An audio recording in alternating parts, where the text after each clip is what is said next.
Chapter 42-34.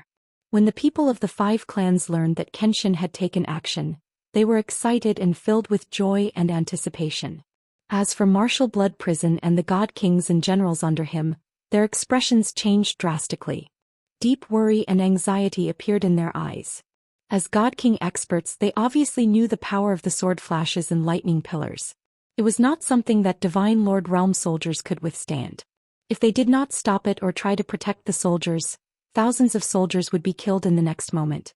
At this critical moment, Martial Blood Prison could no longer watch the battle calmly. He decisively waved his palms, producing a sky full of blood-red palm shadows that attacked the sword flashes and lightning pillars. Over 20 God Kings and generals also attacked with all their strength to block the sword flashes and lightning pillars. Bam! Bam! Bam! The divine art shadows that blotted out the sky clashed with the sword flashes and lightning pillars, producing deafening booms as endless divine light shards were sent flying. The array that spanned 20,000 kilometers was completely filled with divine light shards. It was chaotic, making it impossible to see anything clearly. However, it was still possible to hear many God Kings and generals being injured as they let out painful groans and screams. Furthermore, Martial Blood Prison and the God Kings and generals were unable to protect the soldiers under them even when they worked together. They only managed to intercept a small portion of the sword flashes and lightning pillars. Most of the sword flashes and lightning pillars still managed to destroy the divine arts cast by the soldiers and drown them out. With a loud rumble, at least 3,000 soldiers were torn to shreds by the sword flashes and blasted to smithereens by the lightning pillars. After a few seconds of turmoil, the earth-shaking booms gradually came to a stop. Before the array could regain its clarity, before the billions of divine light shards dissipated, the two sides began a second round of battle. And at this moment Zhou Xian's 5,000 soldiers did not suffer any casualties, but Martial Blood Prison's 14,000 soldiers only had 11,000 left. In the first clash, Martial Blood Prison had suffered heavy losses. This was an extremely dangerous signal.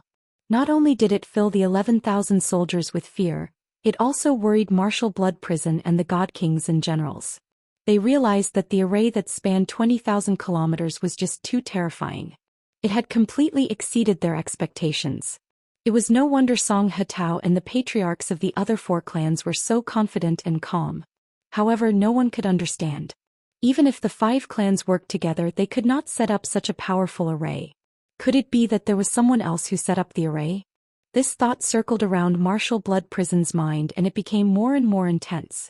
The guess in his heart became firmer as he became more and more worried and fearful. The battle was still going on.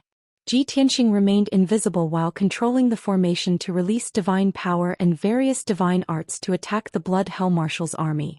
At the same time, he monitored all the activity on the battlefield to provide assistance at any time.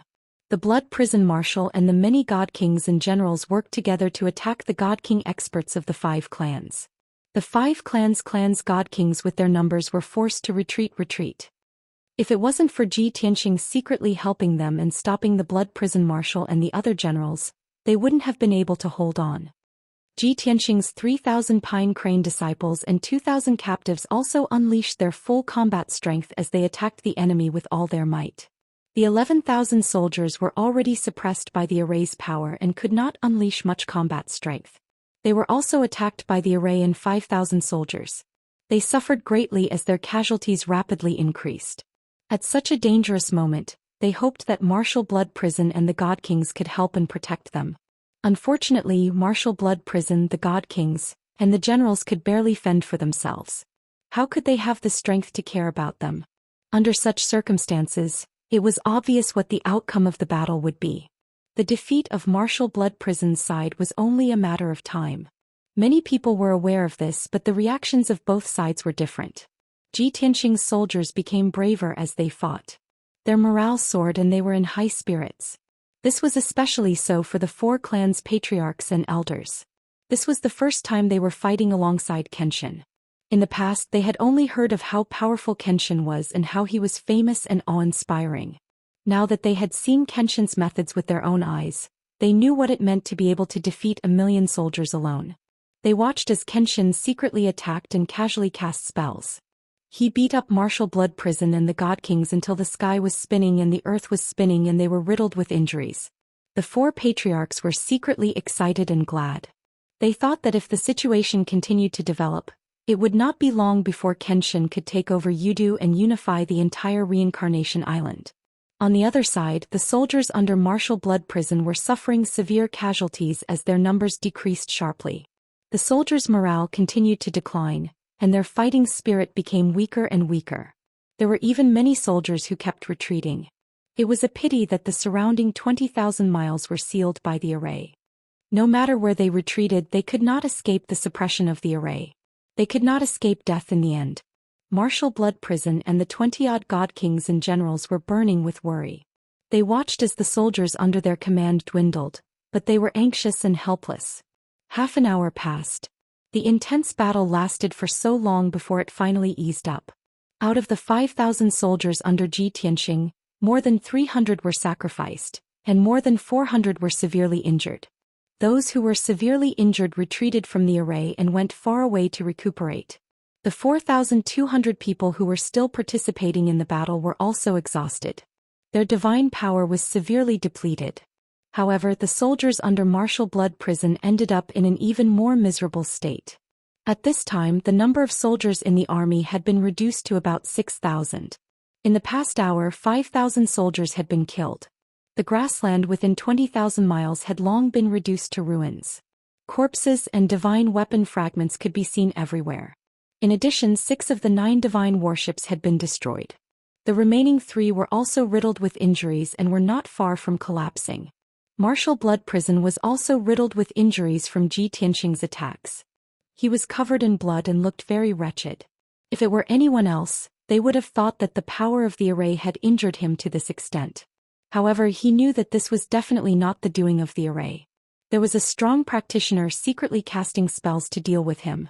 Although Martial Blood Prison was still not completely sure that the strong practitioner hiding in the dark was Kenshin.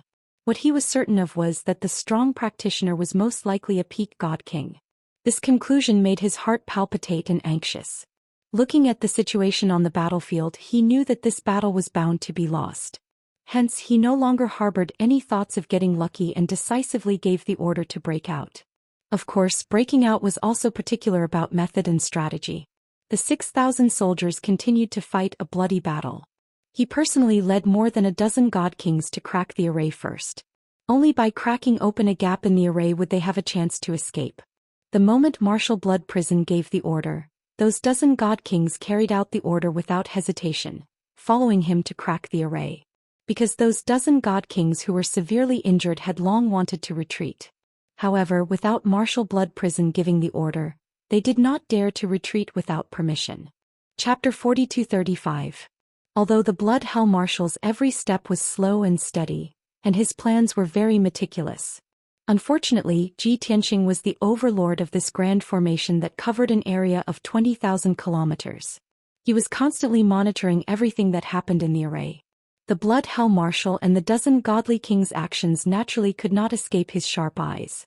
Without waiting for the Blood Hell Marshal and the dozen godly kings to observe the structure of the array, he controlled the array to release terrifying divine power and destructive divine art shadows. Bam, bam, bam. Rumble. A series of dull explosions erupted as dazzling divine light burst out. The dozen godly kings were blown off their feet as blood spurted out of their orifices. The Blood Hell Marshal was also blown back and he looked even more miserable. Such an outcome made the Blood Hell Marshal even more certain that the expert who was hiding in the dark was definitely a peak godly king. The dozen godly kings also reacted. After seeing the clues, they revealed shocked and worried expressions. Damn it! This is definitely not the array's automatic counterattack. The array is an inanimate object. How can it be like it has eyes? There must be an expert controlling the array and watching our movements at all times. I can be sure that it's not Song Hetao, nor the patriarchs of the 4 clans. Apart from the 5 of them, who else can control the array? In other words, there's an expert controlling the array in the dark and has never shown himself. Then who could it be?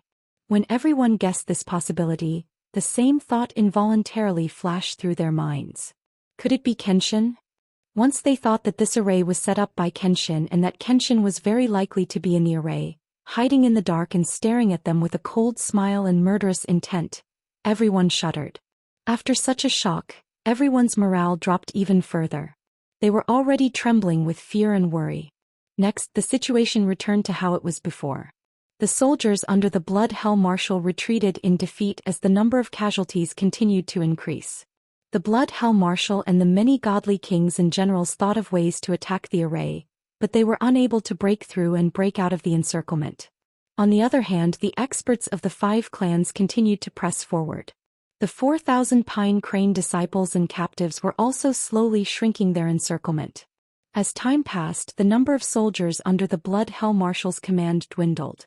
Even the Divine King experts and generals were killed by Ji Tianqing one after another. Another hour later, the battle was nearing its end. Of the thousands of soldiers, only 800 were left. Their morale had completely collapsed. The 800-plus soldiers were bathed in blood, their clothes tattered, and they looked miserable to the extreme. They were only relying on their survival instincts and the last of their strength and willpower to hold on. If not for the presence of the Blood Prison Marshal and the other generals, they would have surrendered long ago. Of course, it would be useless even if they surrendered. Both sides had already fought until their eyes were bloodshot. There was no way to stop it all. More than 4,000 Pine Crane disciples and captives surrounded them and attacked them fiercely. It didn't take long for them to be wiped out, leaving no survivors. And at this moment, the Blood Prison Marshal and the dozen or so surviving godly kings and godly generals were in complete despair after more than 100 attempts. No matter what method they used, even if they attacked together with their full strength, they could not break through the array that spanned 20,000 kilometers. The array was formed by 3 layers of arrays. They could not even break through the first layer of the array, let alone the other 2 layers. They finally understood what it meant to be a turtle in a jar. Seeing his subordinates being killed, leaving only him and the 14 godly kings and godly generals, the Blood Prison Marshal suddenly fell silent. The battle came to an abrupt end. The 4,400 Pine Crane disciples and captives were temporarily able to catch their breaths, but they did not let down their guard. They surrounded the Blood Prison Marshal and company with weapons in hand. Patriarch Pine Crane stepped out of the crowd and looked at the Blood Prison Marshal and company with a smile. He said with a teasing tone, "Blood Prison Marshal, you have lost." That's right. The Blood Prison Marshal had suffered a crushing defeat. Defeat in this battle meant death. There was no turning back. The Blood Prison Marshal was surprisingly calm. He did not get angry or roar. His eyes were blood red as he stared coldly at Patriarch Pine Crane. He said with a hoarse voice, "Pine Crane, it's impossible for a trash like you to do all this. Even this great formation is impossible for the trash of your 5 clans to set up. Tulbenshui, who is your backer? Is it Kenshin? Did he come to Reincarnation Island long ago? Were the 4 godly generals of Reincarnation and the 8,000 soldiers killed by him? Speak." The Blood Prison Marshal's tone was full of resentment. His body was filled with crazy killing intent. Even the godly generals beside him shuddered. Patriarch Pine Crane was not afraid. He still had a smile on his face. However, he remained silent and did not answer rashly. He seemed to be listening to something. After a while, he smiled and said to the Blood Prison Marshal, "Huh." As expected of the Marshal. "You finally found a clue and guessed the answer. Unfortunately, you found out too late. Of course, that Lord is merciful and merciful. He decided to let you die knowing the reason." After that, Patriarch Pine Crane returned to the crowd. He and the other 4 clans' patriarchs and elders all bowed and made a gesture of respectfully inviting the powerhouse to come out. The Blood Prison Marshal and the 14 godly generals and godly kings all widened their eyes. They held their breaths and stared at the night sky. They had guessed that the mastermind behind this battle was Kenshin. However, when Patriarch Pine Crane openly admitted that Kenshin was about to come out, they could not help but feel nervous. Finally, in the dark night sky, a white light suddenly flashed and a white-robed figure appeared. He stood in the air in front of the 5 patriarchs, facing the Blood Prison Marshal and the 14 godly generals and godly kings alone. At this moment, everyone's eyes were focused on him. What a handsome young man in a white robe. Although he was only standing in the night sky with an indifferent expression, his body exuded a domineering aura that could suppress the world. Not only the 5 clans, But even the Blood Prison Marshal and the 14 godly generals and godly kings were intimidated by his aura and felt a strong sense of reverence in their hearts. At this moment, the Blood Prison Marshal suddenly felt a sense of oppression as if he was facing the god of the underworld. He vaguely felt that Kenshin's strength was not far from the god of the underworlds. This was an extremely important and terrifying piece of news. Kenshin. Really is Kenshin. Haha. Kenshin really came to the reincarnation island. No wonder he didn't show his face before. He wanted to catch all the Blood Prison Marshals in one fell swoop. I'm so excited. I never thought that I would be able to see Lord Kenshin in my lifetime. At this moment, more than 2,000 Pine Crane disciples came back to their senses and cheered excitedly. Chapter 42:36. Logically speaking, those Pine Crane disciples were all soldiers under the Sword God's command.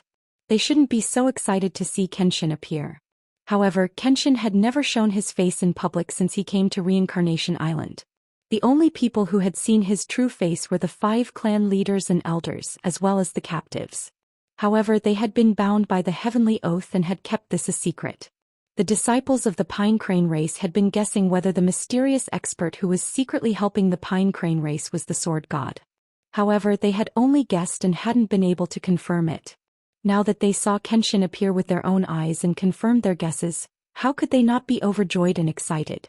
The Blood Prison Marshal, the 14 divine generals and divine kings all paled. Their eyes flashed with deep reverence and fear. Their guesses had finally been confirmed. The last bit of hope in their hearts had been completely extinguished. Since the mastermind really was Kenshin, they had no more hope. Next, they shouldn't think about escaping or breaking out of the encirclement. They should think about how to die a quick and dignified death. That was the most important thing. Of course, this was what some divine generals and divine kings thought. The Blood Prison Marshal thought more deeply. His mood was the heaviest and most sorrowful. He stared at Ji Tianxing and sneered bitterly. I didn't expect the reincarnated Kenshin to be even stronger than before. He even learned how to use schemes. Kenshin, weren't you arrogant and indifferent in the past and disdained to use schemes? How did you become the person you used to hate the most? An expert who had a clear personality and stuck to his principles and style wasn't scary. That was because it was easy for the enemy to see through him and find his weak points. However, an expert who was cunning and knew how to use schemes was very difficult to deal with and even terrifying. The Blood Prison Marshal knew that he was going to die today. He was deeply worried for Commander Styx and Reincarnation Island. When he mocked Ji Tianxing, he had already made up his mind. Even if he died here, he would send the news of Kenshin's appearance to Commander Styx. Only by telling Commander Mingi to be on guard as soon as possible could they prevent the same mistakes from happening again. Ji Tianxing looked at the Blood Prison Marshal with an indifferent expression and said, "As long as I can kill the 5 great god emperors, take revenge and return peace to the god realm, I am willing to try any kind of conspiracy or overt scheme. The process is not important as long as the goal is achieved." Quibble. The Blood Hell Marshal snorted disdainfully. However, he secretly ordered the 14 god generals and god kings to mock Ji Tianxing and attract his attention. The god generals and god kings guessed the Blood Prison Marshal's intentions and began to mock and ridicule Ji Tianxing. Everyone chimed in one after another without stopping. Ji Tianxing just looked at them indifferently. He didn't even have the intention to fight back. Blood Hell Marshal took this opportunity to retreat into the crowd. He quietly took out a special communication jade slip and prepared to send a message to Commander Styx. The purple jade slip he took out was very precious. It would only be used under special circumstances to send a top-secret message. Moreover, this jade slip would definitely pass through the Superior King Great Array and reach Commander Styx. Even a peak god king wouldn't be able to stop it. However, Ji Tianxing had been monitoring the entire scene. He stared at the Blood Hell Marshal's every move. He had already expected that the Blood Hell Marshal would send a message to Commander Styx. The moment the Blood Hell Marshal took out the jade slip, he had already controlled the array to release an invisible suppressive force to imprison the Blood Hell Marshal's movements. At the same time, he waved his palms and shot out a few dazzling sword lights that attacked the Blood Hell Marshal. "Since I have shown myself, I won't let you live. More so, I won't let you spread the news. Blood Prison Marshal, just give up." Swoosh swoosh swoosh. The sharp sword lights instantly enveloped the Blood Hell Marshal's figure. The formless heaven-reaching sword intent actually shattered the space around him, turning it into a pitch-black void. The dozen god generals and god kings were only a few hundred feet away from him, but they were no longer in the same space. The Blood Hell Marshal's expression changed drastically. He subconsciously unleashed all his strength and condensed a protective divine light to block the sword lights. At the same time, he entered information into the jade slip as fast as he could. Time was too tight. He only had time to say, "Kenshin is here," before he was struck by the sword lights. Bam, bam, bam. Amidst the deafening noise, the Blood Hell Marshal's protective divine light collapsed on the spot. Countless divine light fragments splattered out. Immediately after, his divine body was also minced into several pieces by the sword lights. Blood splattered everywhere. The special jade slip in his hand was also shattered into pieces by the sword light and scattered in the void. Xianxia only used one move to destroy the Blood Hell Marshal's jade slip and his divine body. The Blood Hell Marshal's remaining godhead floated in the shattered void. The 14 divine generals and divine kings widened their eyes at this sight. They were filled with extreme fright. They never expected Kenshin to be so powerful. The extremely noble and powerful Blood Hell Marshal in their eyes was actually so weak that he was insta-killed by Kenshin. On the other side, the disciples of the 5 clans cheered excitedly.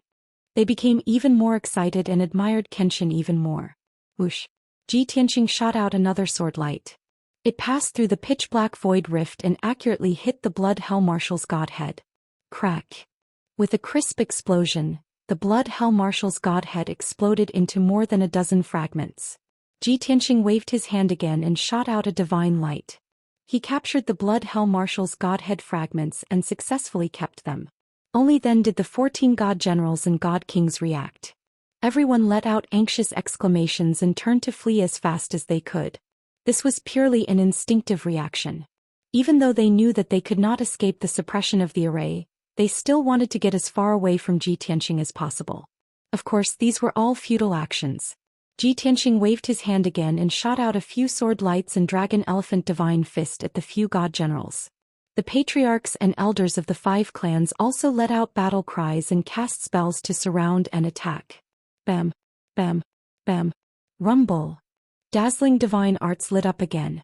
All kinds of divine powers and ultimate skills filled the night sky again. The 14 godly generals and godly kings did not even have a chance to resist. Very soon they were surrounded and killed. Even though there were several god kings who shouted loudly in fear that they would surrender. Unfortunately, their shouts were drowned out by the battle cries. As soon as they shouted their surrender, Xianxia didn't even have the chance to say anything before they were killed. The battle had come to an end just like that. The Blood Hell Marshal's side was almost completely wiped out. Chapter 4237.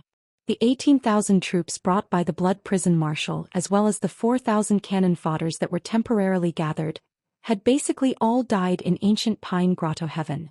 However, there were still 800 seriously injured cannon fodders who did not enter ancient Pine Grotto Heaven at all and had long since returned to their respective regions. They did not know the result of the battle, nor did they know what had happened in the Grotto Heaven, so they would not leak any information about Kenshin.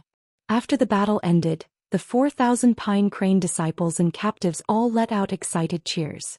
Especially the Pine Crane disciples, they let out a sigh of relief as if a heavy burden had been lifted from their shoulders, celebrating their victory in high spirits. The patriarchs and elders of the 5 clans were also excited, their blood boiling as they shouted and cheered loudly. However, Xianxia let everyone cheer for a few breaths of time before raising his hand to interrupt them. The formation immediately quieted down as everyone's eyes gathered on him, waiting for him to give the order. Xianxia ordered in a dignified tone, "The battle is over. We have won a great victory and almost wiped out the invaders. The Blood Prison Marshal was killed here, which is equivalent to cutting off Commander Styx's arms. It is a great blow to him. However, the army that the Blood Prison Marshal brought is not limited to this. Outside the Grotto Heaven, there are several hundred scouts scattered around, monitoring the situation within a radius of 100,000 kilometers. Patriarch Pine Crane, immediately take 2,000 soldiers to chase down those several hundred scouts and do your best to kill them. In addition, arrange for several elders and 1,000 disciples to stay behind and clean up the battlefield. Everyone else, return to recuperate and heal your injuries as soon as possible. After the battle, there were two things that needed to be done as soon as possible. The first was to chase down the remaining scouts and spies, and the second was to clean up the battlefield to make sure that no one had escaped or played dead to avoid disaster. After giving these orders, Ji Tianxing took the patriarchs and elders of the 4 clans and turned to fly into the depths of the grotto heaven. Patriarch Pine Crane and several elders busied themselves and began to assign manpower. Soon, Patriarch Pine Crane took 2,000 soldiers and rushed out of ancient Pine Grotto Heaven to kill the assassins of the Hidden Death Corps. The 4 elders and 1,000 disciples stayed behind to clean up the battlefield and count the spoils of war. Everything was proceeding in an orderly manner. In the depths of ancient Pine Grotto Heaven, in the Pine Crane Divine Palace, Ji Tianxing sat on the throne at the head of the table, while the patriarchs and elders of the 4 ancient clans stood respectfully in the hall. A few days ago, when they made the oath to the Tao of the Heavens, they were still somewhat resentful and unwilling. However, after this battle they had witnessed Kenshin's strength and methods, and they were completely convinced and impressed. They revered Kenshin from the bottom of their hearts. They felt fortunate and proud to be able to take the oath of surrender and become Kenshin's soldiers. The Blood Hell Marshal and his army of 22,000 were easily killed by the Kenshin. In that case, how long could Commander Mingi last in Yudu? Everyone knew that the Samsara Island would change hands in a month or two at the latest. And these 5 clans were the greatest contributors. At this moment, the patriarchs of the 4 ancient clans were only thinking about how to become Kenshin's right-hand men from Kenshin's subordinates. This required time, and even more so, they needed to go through great battles one after another and achieve even more merit points. The hall was very quiet and both sides were silent. Seeing that Ji Tianxing didn't speak, the 4 patriarchs secretly looked at each other and communicated with their eyes.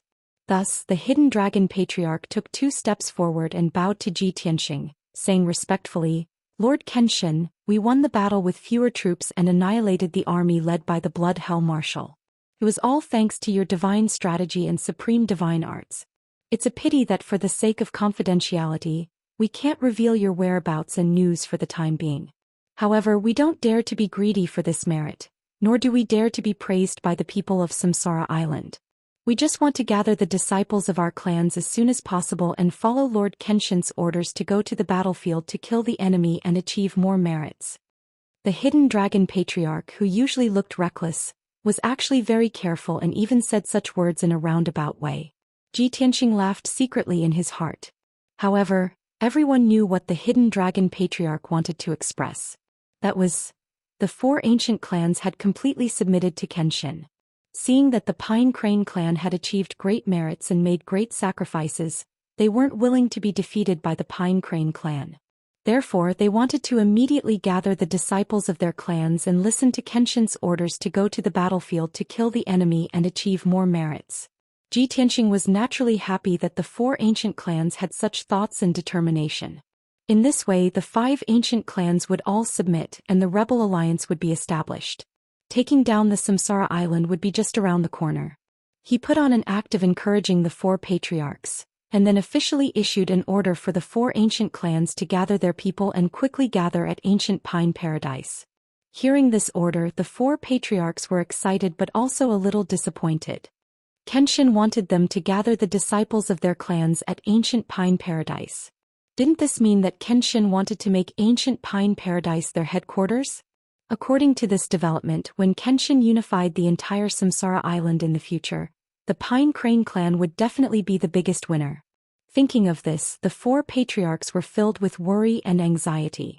However, Kenshin had made a decision and they couldn't change it or refute it. They could only follow the order. The 4 patriarchs and elders bowed to Ji Tianxing and took their leave. Next, they had to rush back to their respective abodes and personally select the elite disciples, then rush back to ancient Pine Paradise to gather. If it was on the Boundless Heaven continent, the clans would be far away and it would take at least a month to go back and forth. However, the Samsara Island was very small and it would take at most half a month to complete. The patriarchs and elders of the 4 clans left, and Ji Tianxing returned to his residence to rest. 4 hours later, the 4 elders came to report to him with a huge amount of spoils. Reporting to Lord Kenshin, the battlefield has been cleaned up. The inside of the formation has been cleaned up and the ruins have been filled in. All the spatial rings, divine armors and godhead fragments are here. Please take a look. The four elders each took out 2 interspatial rings and presented them to Ji Tianxing. Ji Tianxing's consciousness entered the rings and saw nearly 20,000 spatial rings as well as countless weapons, armors, fragments and so on. As for the godhead fragments of the God King powerhouses, they were very valuable spoils of war, so of course they were stored separately. Ji Tianxing took away the godhead fragments of the godheads, as well as the spatial rings of the blood prison marshal and several generals. The rest of the spoils were left in the hands of the 4 elders. He ordered, "Next, the task of counting these spoils of war will be left to you. Finish it as soon as possible." The 4 elders hurriedly complied, bowing and retreating. Chapter 42:38. Not long after the 4 elders left, Chief Song he also returned and reported the situation to Ji Tianxing. He looked travel-worn and was in a sorry state. The bloodstains on his body had yet to dry. When he reported the situation to Ji Tianxing he also had an awkward expression. Reporting to Lord Kenshin, "I found out that there are close to 500 scouts and spies within a radius of 100,000 miles outside the Grotto Heaven. Even though my subordinates and 2,000 disciples tried our best to capture and kill those scouts and spies, they were simply too alert. When they saw that the situation wasn't good, they scattered and escaped. In the end, my subordinates and disciples only killed over 200 and captured over 30. The remaining 200 or so scouts and informants all scattered and fled. However, I've already sent the disciples who are best at tracking to follow 2 batches of people." No wonder Chief Song he felt awkward and didn't have the face to face Ji Tianxing. From what he said, if Ji Tianxing insisted on capturing the escaping assassins of the Hidden Death Squad, he would also lead his troops to chase after them. However, all of this was within Ji Tianxing's expectations. Ji Tianxing didn't blame him and just waved his hand. Those scouts and spies should be the elite assassins of the Hidden Death Squad under Commander Mingi.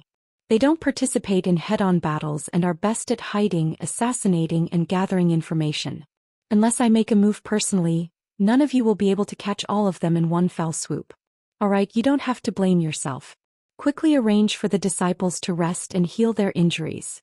The captured assassins have to be guarded strictly and don't let them commit suicide. When you're done with the affairs of the clan, arrange for people to interrogate those assassins and see if you can get any useful information. Chief Song he was still worried and hesitated for a moment before asking, "But Lord Kenshin, those assassins of the Hidden Death Squad might leak the information if they escape back to Yudu." Ji Tianxing said with an indifferent expression, "Martial Blood Prison was killed and the army of 18,000 was wiped out. This news was supposed to be released so that the entire Reincarnation Island would know. Other than that, what information could those assassins of the Hidden Death Squad leak? They did not enter the ancient Pine Paradise, nor did they enter the Great Array, so they did not see me." Seeing that Ji Tianxing did not mind this matter and that what he said made sense, Patriarch Song he felt relieved and relaxed. He bowed to Ji Tianxing then took his leave. Next he not only had to arrange for the injured soldiers to go back and treat their wounds, but he also had to send people to watch over the captives and interrogate them with torture. Most importantly, ancient Pine Paradise's great defensive array had been blasted open by the Blood Hell Marshal's army. It had to be repaired as soon as possible. In order to repair the formation, Patriarch Song he had to do it himself. Many elders, deacons and disciples had to work together. In everyone's opinion, the Kenshin side had obtained a complete victory in this battle, wiping out the Blood Hell Marshal's army. As the main force, the Pine Crane race naturally achieved the greatest merit and obtained the greatest honor. However, in reality the Pine Crane race had also paid an enormous price for this. Of the 4,000 soldiers who survived, more than 1,400 were captives who had surrendered. Only about 2,800 were disciples of the Pine Crane tribe. In other words, the Pine Crane race had already lost 1,200 disciples in the previous 2 battles. These 2 battles were only the beginning of the Rebel Alliance's conquest of Reincarnation Island. There would definitely be many more battles in the next few months. Patriarch Song he did not know how many more Pine Crane disciples would have to be sacrificed. However, since he had made the choice to follow the Kenshin against the Styx Marshal and the Blood Hell Marshal, no matter how great the price he had to pay or how many disciples he had to sacrifice, he would walk down this path unswervingly. A day later, ancient Pine Paradise returned to peace. The 4 elders in charge of counting the spoils of war finally completed their task with the help of dozens of disciples. Cultivation resources worth hundreds of trillion were placed in dozens of spatial rings and presented to Zhi Tianxing. Zhi Tianxing temporarily accepted these spoils of war, but he had no intention of using them. He planned to keep these spoils of war and distribute them to the 5 clans according to their merits after the battle. At this time, the Pine Crane disciples and the captives who were more seriously injured entered a state of healing. Patriarch Song he did not have time to heal his injuries. He quickly gathered a few elders and 10 attendants who were less seriously injured. He led thousands of disciples and began to repair the defense formation of the paradise. In addition, there were 2 elders and 8 attendants who were in charge of guarding and interrogating the dozens of captured assassins of the hidden death group. The news that the Blood Prison Marshal had been beheaded, and the 18,000 soldiers and 4,000 soldiers that had been temporarily gathered had all been killed in the ancient Pine Paradise had also been released by the 5 clans. Everything was proceeding in an orderly manner. There was nothing for Zhi Tianxing to worry about. He stayed in a quiet house and meditated for an entire day. Seeing that Patriarch Song he had taken care of all the affairs, he entered the Jutian 10 Absolutes Pagoda at ease and went to the distorted space to cultivate. He first checked the Blood Hell Marshal's spatial ring and sorted out the cultivation resources and wealth inside. Next he spent a few days refining the fragments of the Blood Hell Marshal's godhead and absorbing his memories. Speaking of which, the 2 Pine Crane elders had interrogated the dozens of assassins of the hidden death group through torture. He had obtained more secrets from refining the fragments of the Blood Hell Marshal's godhead. As one of the people in power on Reincarnation Island, the Blood Hell Marshal knew it like the back of his hand. After Zhi Tianxing refined his memories, not only did he obtain a lot of confidential information, but all the doubts he had before had also completely disappeared. Even the plan that Commander Mingyi and the Blood Hell Marshal had agreed on, the military strength and the situation of the defenses in Yudu were all clear to Zhi Tianxing. After all, Commander Mingyi was in charge of Yudu and was mainly in charge of commanding. As for the deployment of military strength, the Blood Hell Marshal was always in charge. In this way, Zhi Tianxing knew which parts of Yudu's defenses were strong, which parts were weak and where there were ambushes. Other than that, he also knew some secrets about the god of the underworld through the Blood Hell Marshal's memories. Of course, the Blood Hell Marshal was a valiant general that the god of the underworld trusted and thought highly of, which was why he was allowed to guard Reincarnation Island. However, the Blood Hell Marshal knew very little about the enigma of the gray fog in the outer realm. Even in the past 1,000 years, the Blood Hell Marshal had been curious about those secrets and had also asked the god of the underworld. However, the god of the underworld only gave a simple explanation and emphasized the importance of the mystery of the gray fog. He didn't reveal the real secrets. In comparison, the Blood Hell Marshal's understanding of the mystery of the gray fog was actually less than that of Zhi Tianxing. Bookhouse Reading Website. Chapter 4239.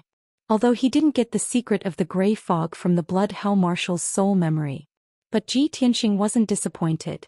Anyway, he had investigated for so long and roughly knew what was going on with the gray fog. As for the specific situation, he would naturally go to the depths of the void in the future and investigate it himself. The most important thing now was to conquer the Reincarnation Island and control the entire God realm. At the same time, more than 200 assassins of the hidden death group who escaped the pursuit sent back the news that the Blood Hell Marshal's army was ambushed and the situation seemed to be bad. Although they didn't enter the ancient Pine Grotto heaven and didn't know the specific situation. But they lost contact with the Blood Hell Marshal and the many god generals and were pursued by the Pine Crane clan. This was enough to prove that the Blood Hell Marshal had been defeated, and that the 18,000 soldiers were likely to have perished. In the Yudu city, Commander Mingyi, many god king powerhouses, and the 18 domain lords had been patiently waiting for the news. Although everyone was very confident in the Blood Hell Marshal and believed that he would win this battle. But in everyone's heart, there was a trace of speculation about Kenshin, so they were still a little nervous. If they didn't get the exact news of the Blood Hell Marshal's victory, they couldn't really be at ease. Finally, the assassins of the Hidden Death Group sent back the news. The god generals and the leader of the Hidden Death Group who received the Jade Scroll didn't even have time to check the content of the message before sending it to Commander Mingyi. Commander Mingyi took the Jade Scroll with anticipation, But when he saw the content of the report in the Jade Scroll, he was stunned on the spot. Immediately, the smile on his face stiffened and gradually became cold, and his body burst out with towering anger and murderous intent. This is impossible. The Grand Marshal personally led the army and he has always been cautious. How could he be ambushed and defeated? In a rage, Commander Mingyi smashed the communication Jade Scroll with a slap. He was so angry that his face turned black and his body was trembling. The leader of the Hidden Death Group and several god generals were also dumbfounded. They all widened their eyes in horror and couldn't believe the news. Commander Dark River had smashed the transmission slip, but the transmission slip had been shattered. But more than 200 assassins of the Hidden Death Group scattered and fled, and many of them sent back messages to report the battle situation. As a result, in the next hour, the leader of the Hidden Death Group received dozens of communication Jade Scrolls. The contents of each Jade slip were roughly the same. As such, the commander of the Secret Killer Alliance, the godly generals, godly kings and domain lords had no choice but to accept this cruel reality. For a moment, the huge conference hall was filled with a heavy and oppressive atmosphere. Everyone's heart was heavy. Commander Styx was silent for a long time. It wasn't until 2 hours later that he gradually suppressed his anger and killing intent, and his emotions calmed down. Immediately try to contact the Grand Marshal and those soldiers. We must find out the truth. Not only do we need to know the outcome of the battle, we also need to know how many of the Grand Marshal's subordinates survived. Commander Mingyi gave the order in a cold and deep voice. Those god generals and domain leaders hurriedly bowed and said, "Yes, sir." At this time, everyone remained silent and respectful. No one dared to offend him. Commander Styx paused for a moment before continuing. Even if the 5 ancient clans come out in full force, there's nothing to fear. No matter what kind of traps and ambushes they set up, it was impossible for them to defeat the Grand Marshal and his 18,000-strong army. Even if we don't want to admit it, the truth is already very clear. That damned bastard has probably already arrived at Reincarnation Island and is secretly helping the Pine Crane clan. He is the only one who can defeat the Grand Marshal. Although Commander Mingyi didn't mention that expert's name, all the godly kings in the conference hall knew that he was talking about Kenshin. Since even Commander Mingyi had to admit that it was very likely that Kenshin had already arrived, everyone's mood became even worse.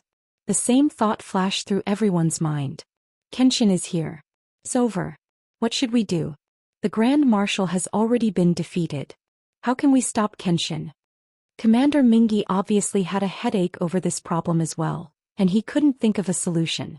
He didn't say anything else.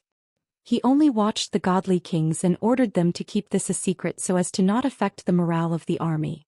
Then he waved his hand indicating for everyone to leave. The godly kings, generals and domain lords all bowed and left the conference hall. In the next few hours, all the god kings and generals hurried to Commander Styx's study to report the situation. As a result, all 18,000 soldiers including Marshal Blood Prison had lost contact with them. Furthermore, the generals had also gone to the psychic hall to check. The divine soul jade tablets of the Blood Prison Marshal and the divine generals were all shattered. The facts proved that the Blood Prison Marshal and the few divine generals had already perished, their bodies and souls destroyed. Since the Blood Prison Marshal and several divine generals had fallen, the 18,000 soldiers must have been killed as well. After confirming the results, Commander Styx was so angry that he almost vomited blood. His face twisted with rage. The worry and fear in the hearts of the god kings and generals grew heavier and heavier. Even though Yudu had tens of thousands of soldiers protecting it, making it impregnable, Qinmu was still able to protect it. However, the god kings and generals still felt a chill run down their backs. They did not feel safe at all. After an entire night, the enraged Commander Styx finally calmed down. He considered a very important problem. The Blood Prison Marshal and the divine generals were dead, but the 18,000 soldiers might not have all been killed. There would definitely be some cowards who would admit defeat and surrender to the Kenshin. Then they would reveal the military strength of Yudu and the situation of the defenses. Therefore, the most important thing now was to adjust the military strength of Yudu and strengthen the patrols. Thus, Commander Styx pulled himself together and gathered the various divine generals and domain lords for a discussion. After 2 hours of discussion, Commander Styx adjusted the previous defense deployment and set up more large formations at all costs to increase the defense power of Yudu City. In the blink of an eye, 5 days passed. At this time, the news that the 5 clans deliberately released had already spread on Reincarnation Island. Not only the various factions, but the empires and divine kingdoms of the 18 domains also knew that the Blood Prison Marshal had been killed and that the 18,000 soldiers had all been wiped out.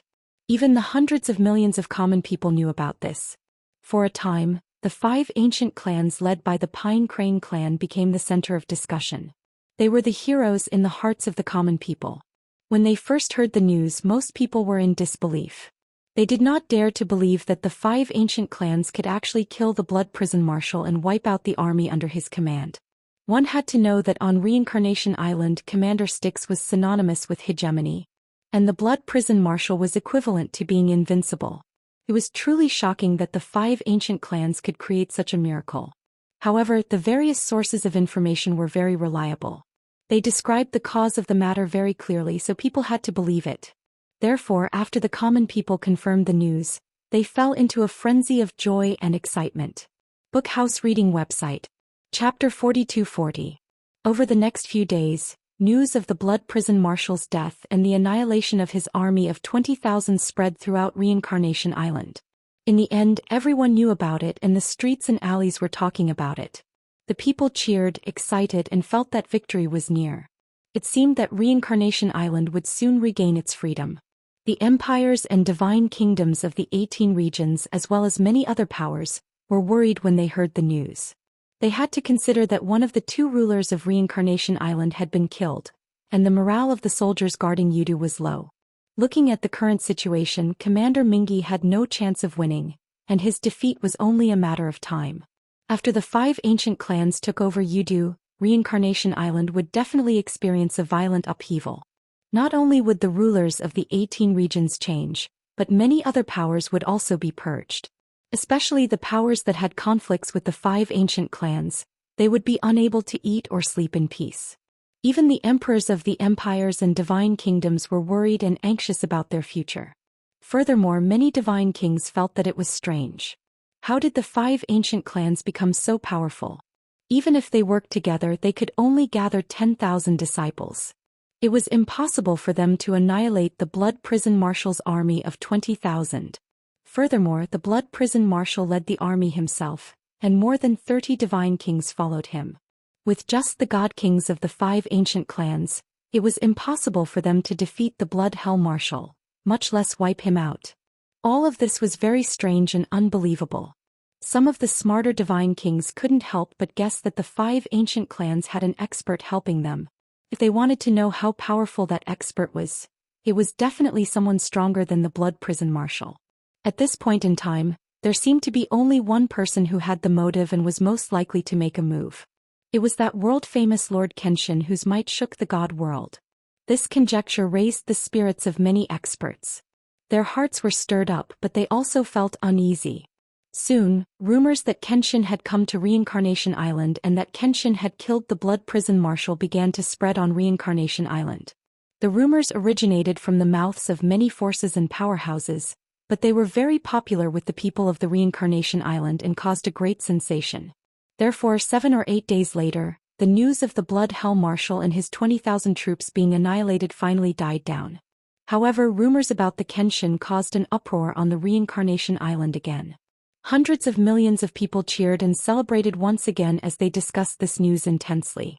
Almost everyone had heard of the Kenshin's name and legendary deeds, and more than 90% of the people were eager and looking forward to the arrival of the Kenshin. In their eyes, Kenshin was the savior of Reincarnation Island. He was their only hope. As long as Kenshin appeared on Reincarnation Island, General Mingi and his army would be defeated without a doubt. Word had spread that Kenshin had arrived on Reincarnation Island. Then it went without saying why the 5 ancient clans were able to kill the Blood Hell Marshal and wipe out 20,000 soldiers. Therefore, this seemingly unreliable rumor was widely spread among the people, and the people were very willing to believe it. Commander Mingi, who was in charge of Yudu, had naturally heard of this news. In fact, he had long guessed this possibility. Even when he heard the news circulating outside, he didn't have much of a reaction. He still did what he had to do. On the other hand, the soldiers stationed in Yudu, the 10 or so domain lords, the clan leaders and elders of the ancient clans, and the numerous divine kings, were somewhat flustered. Although, a few months ago, everyone had predicted that Kenshin might attack Reincarnation Island in the future. However, everyone still harbored some wishful thinking and hoped that that day would come later. Now that the news of Kenshin's arrival on Reincarnation Island had spread, everyone was panicking. There was no helping it. This news was too reliable. Otherwise, there was no way to explain how the Blood Hell Marshal and his 20,000 troops were annihilated. When they thought of Kenshin's illustrious reputation and the various miracles and legends he had created, the Divine King experts and soldiers felt a chill run down their backs. Naturally, the morale of the defending army continued to decline. The entire Yudu city became anxious and the atmosphere was very tense and oppressive. When Commander Mingi noticed this situation, he constantly reprimanded and ordered the region lords and generals to take good care of their subordinates and raise their spirits. However, the results were minimal. The tens of thousands of soldiers were still dispirited and anxious. 10 days passed. The defensive formation of ancient Pine Grotto Heaven had already been repaired by clan leader Song He, the various elders and deacons. The disciples and captives of Pine Crane clan were all in seclusion to heal their injuries and preserve their strength, waiting for the next battle. On the other side, the patriarchs of the 4 ancient clans would report their movements to Ji Tianqing every few days. They had already returned to their respective cave abodes. They had already selected more than 2,000 disciples and were preparing to rush to ancient Pine Grotto Heaven. After about 8 days they would gather at ancient Pine Grotto Heaven. At the same time, Nangong Nihuang, Nangong Ao, and the others also replied to Ji Tianqing and reported the progress of their mission.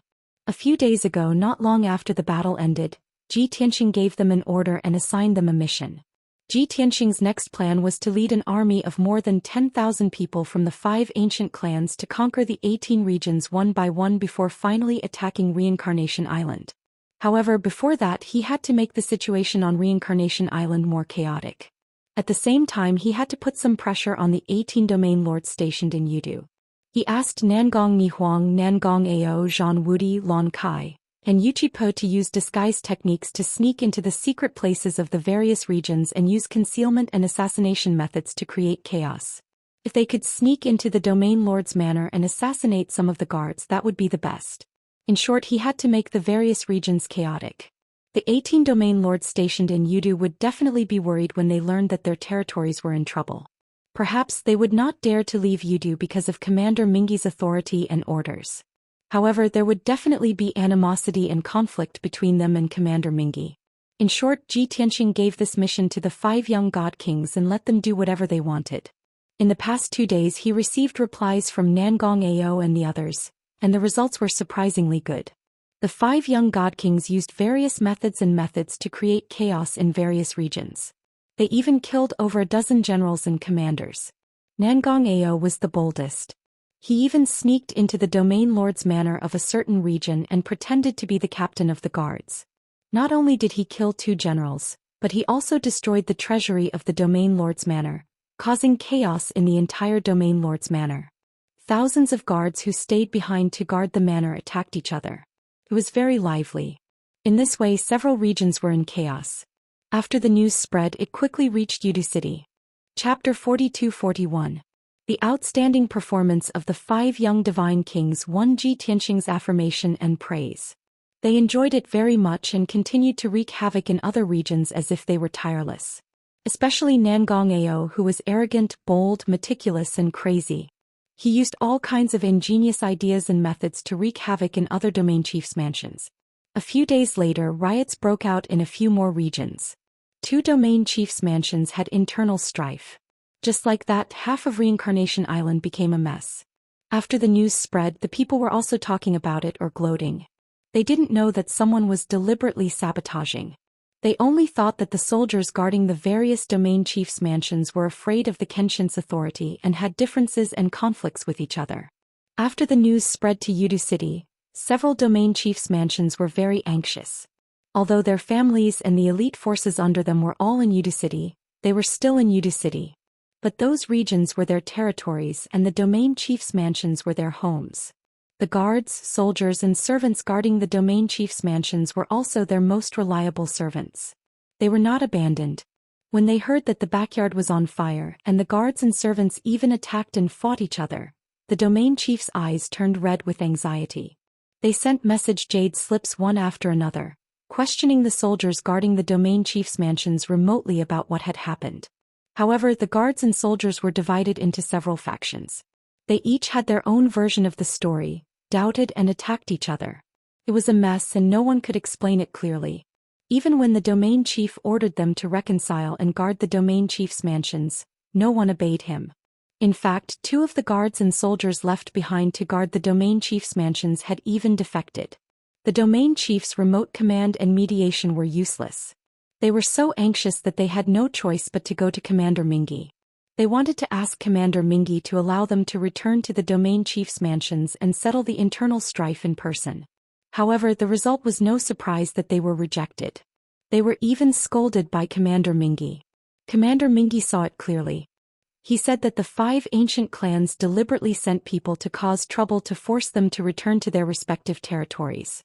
If they couldn't hold back and return to their respective domain chiefs' mansions, they would definitely be killed by the 5 ancient clans.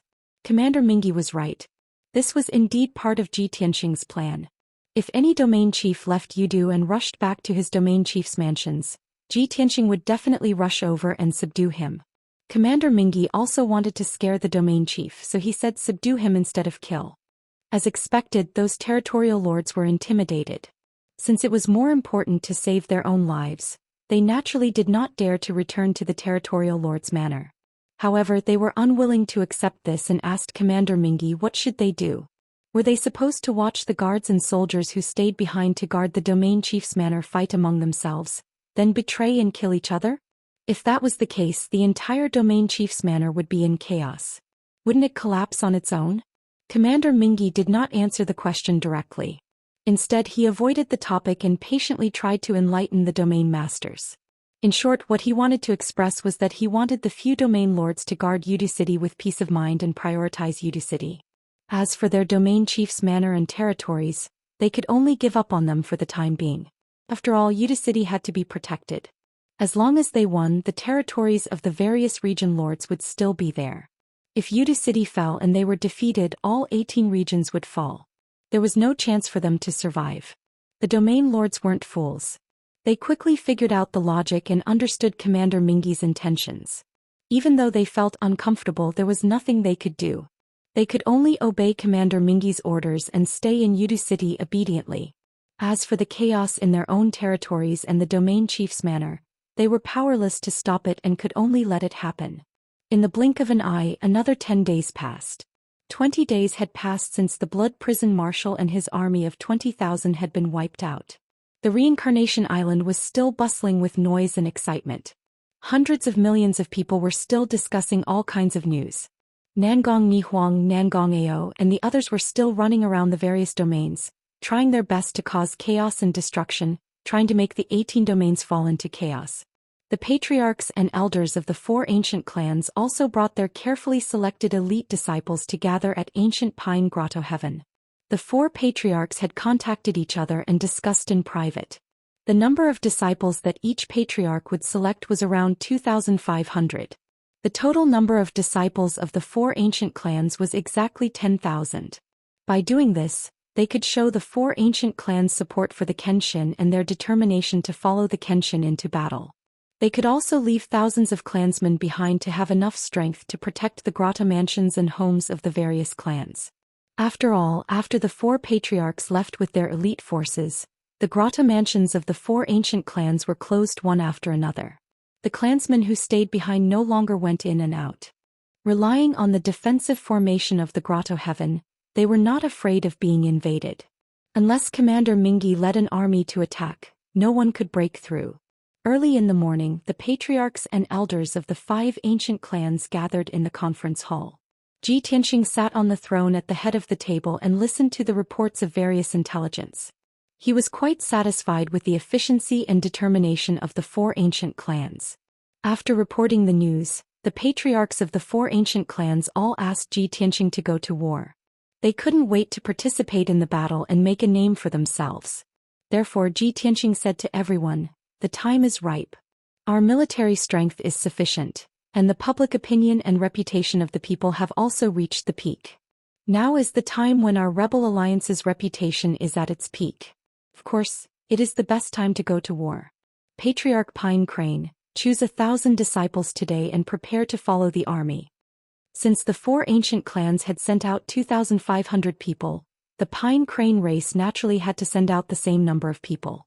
However, there were still about 1,500 captives who had pledged loyalty to Xianxia. After recuperating, they had recovered more than half of their combat strength. Therefore, the Pine Crane race only needed to send out 1,000 disciples. Patriarch Pine Crane also understood that this was the Kenshin taking care of the Pine Crane race. He was very grateful and hurriedly bowed to accept the order. Then Xianxia said to everyone, "The number of soldiers that can be mobilized under our alliance will reach 12,500 people. It is more than enough to conquer the various domains. After all, the domain lords and elite forces of the 18 domains have already gathered in Yudu City. Therefore I have decided to split into 2 groups and conquer the 18 domains as quickly as possible. Clear out all the domain lord manors, disband the forces under the domain lords and seal the 18 domain lord manors." Considering that the 18 domain lords were in Yudu City and the various domain lord manors were leaderless and could not be conquered, Xianxia gave this order. However, the patriarchs were all tempted. Someone could not help but suggest, "Lord Kenshin, the 18 domain lords will die sooner or later. Why don't we conquer the various domains, occupy the domain lord manors and choose a new domain lord?" Bookhouse Reading Website. Chapter 42-42. Everyone was well aware of the intentions of those few patriarchs. They wanted to take advantage of this opportunity to divide the 18 districts of the Reincarnation Island and take control of them. After all, there were only 5 of them under the command of the Kenshin. The new domain lord would definitely be chosen from among them. Other than this, there was no better choice. The chiefs were looking forward to it, thinking that they would get what they wanted. Unexpectedly, Xianxia decisively rejected this proposal. "There are still tens of thousands of soldiers guarding the Yudu City. We only have 12,500 people, which is already pitifully small. If we occupy the 18 district masters' manors, we will definitely spread out more power. At that time I will take a few thousand people to attack the Yudu City. Do you want me to let a few thousand soldiers face tens of thousands of enemies?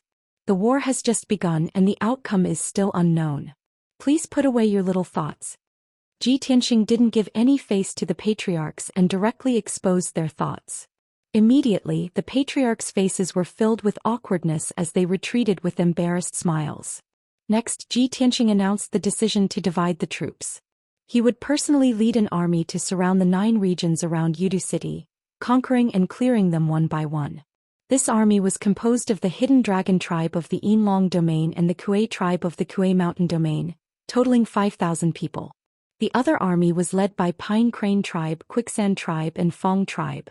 The 7,500 soldiers were led by Pine Crane tribe, Quicksand tribe and Fong tribe. Although there was a difference in numbers between the 2 armies, the Hidden Dragon tribe and Kuei tribe agreed happily to follow Xianxia. Most importantly, the chiefs of the Hidden Dragon tribe and Kuei tribe were 2 troublemakers. One was straightforward and hot-tempered, while the other was more scheming. Xianxia had to lead them personally to ensure that there would be no accidents. The Pine Crane clan's loyalty to him was obvious to all. Quicksand tribe and Fong tribe were also more obedient and rarely provoked trouble. It was also easier to let the disciples of these 2 tribes follow the Pine Crane tribe and accept the command of Pine Crane tribe. The meeting ended like this. Xianxia waved his hand to dismiss everyone and ordered them to set out in 8 hours. In the evening, the sun was setting in the west.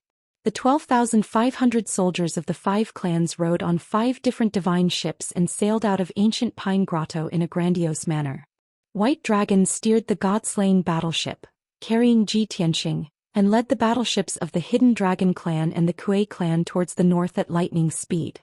Patriarch Song He led the disciples of the Quicksand clan and the Fong clan in a fleet of 3 divine warships and flew toward the southwest. Xianxia's goal and mission was to subdue the 9 regions in the inner circle with Yudu City as the center. The goal of the Pine Crane clan, Quicksand clan and Fong clan was to conquer the 9 territories in the Outer Circle. In comparison, subduing the 9 regions in the Outer Circle would take more time and travel. As for the 9 regions in the Inner Circle, they had to endure even more dangers. They could be ambushed by the Nether River commander at any time.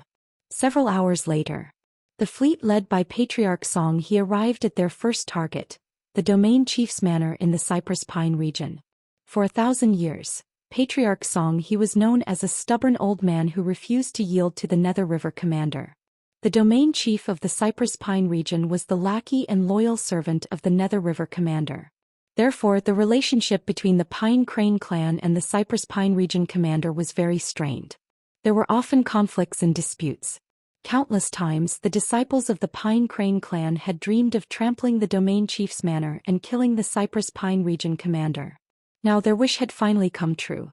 Although they couldn't kill the Cypress Pine region commander for the time being, they could still trample the domain chief's manor. The 3 divine warships arrived outside the Cypress Pine region commander's manor and arranged themselves in an attack formation in the sky. The domain chief's manor was in a grotto, and the entrance was guarded all year round. However, the domain chief's manor was closed after the Cypress Pine region commander rushed to Yudu with his elite forces. Naturally, the guards guarding the entrance of the domain master's mansion also withdrew into the cave. Seeing that the defense formation of the domain chief's manor was activated and the entrance was closed, there were no guards around. Patriarch Song He decisively ordered the attack. If the enemy hid in the domain chief's manor and didn't show up, he would break the formation by force and attack the domain chief's manor. This scene was very similar to when the Blood Prison Marshal led the army to attack the ancient Pine Grotto. However, the Pine Crane clan had the help of the Kenshin. In the end, the Blood Prison Marshal was defeated and died with regret. However, there were no strong practitioners in the Cypress Pine region commander's manor. There were only more than 3,000 guards and soldiers, and more than 5,000 servants and odd job workers.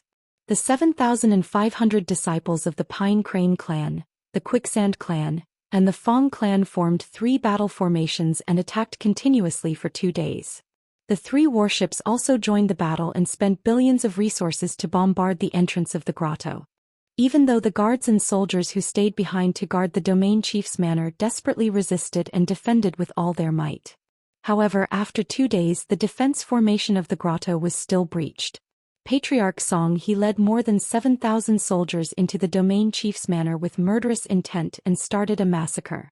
The 3,000 guards and soldiers guarding the domain chief's manor resisted with all their might for 4 hours before they were utterly defeated. More than half of them were killed or injured.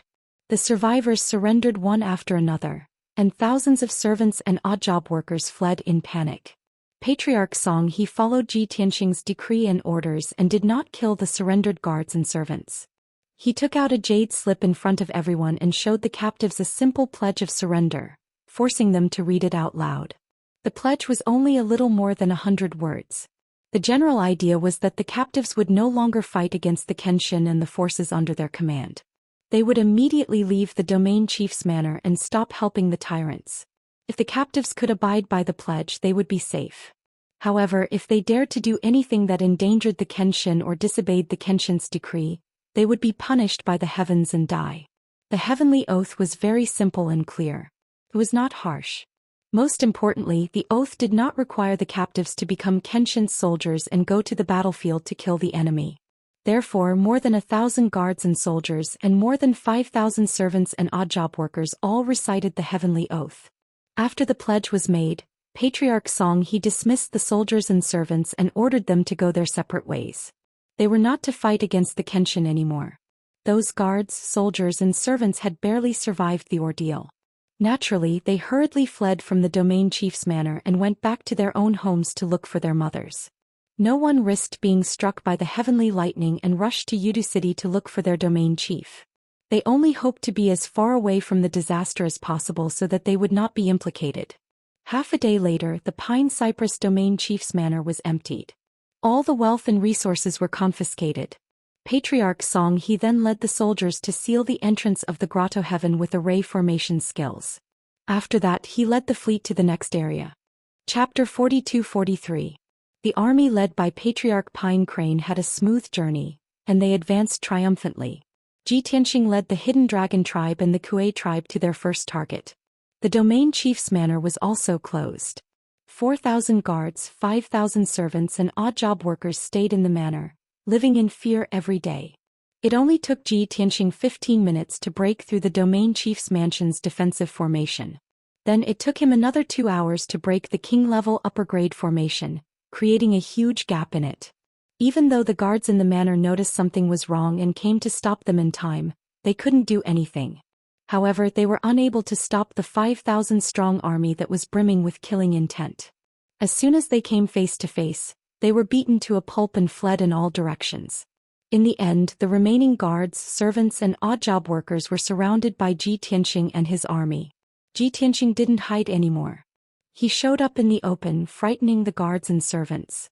Everyone was terrified and obediently recited a simplified version of the Heavenly Dao Oath. Since the news of Kenshin's arrival on Reincarnation Island had spread, Ji Tianxing had nothing to worry about. The news of the 4 ancient clans gathering their disciples and rushing to ancient Pine Cave from all directions had spread to Yudu. It was proven that the 4 ancient clans hadn't participated in the previous 2 battles, and it was all thanks to the Pine Crane tribe. Since the Pine Crane tribe couldn't have done it, the only answer was Kenshin had taken action.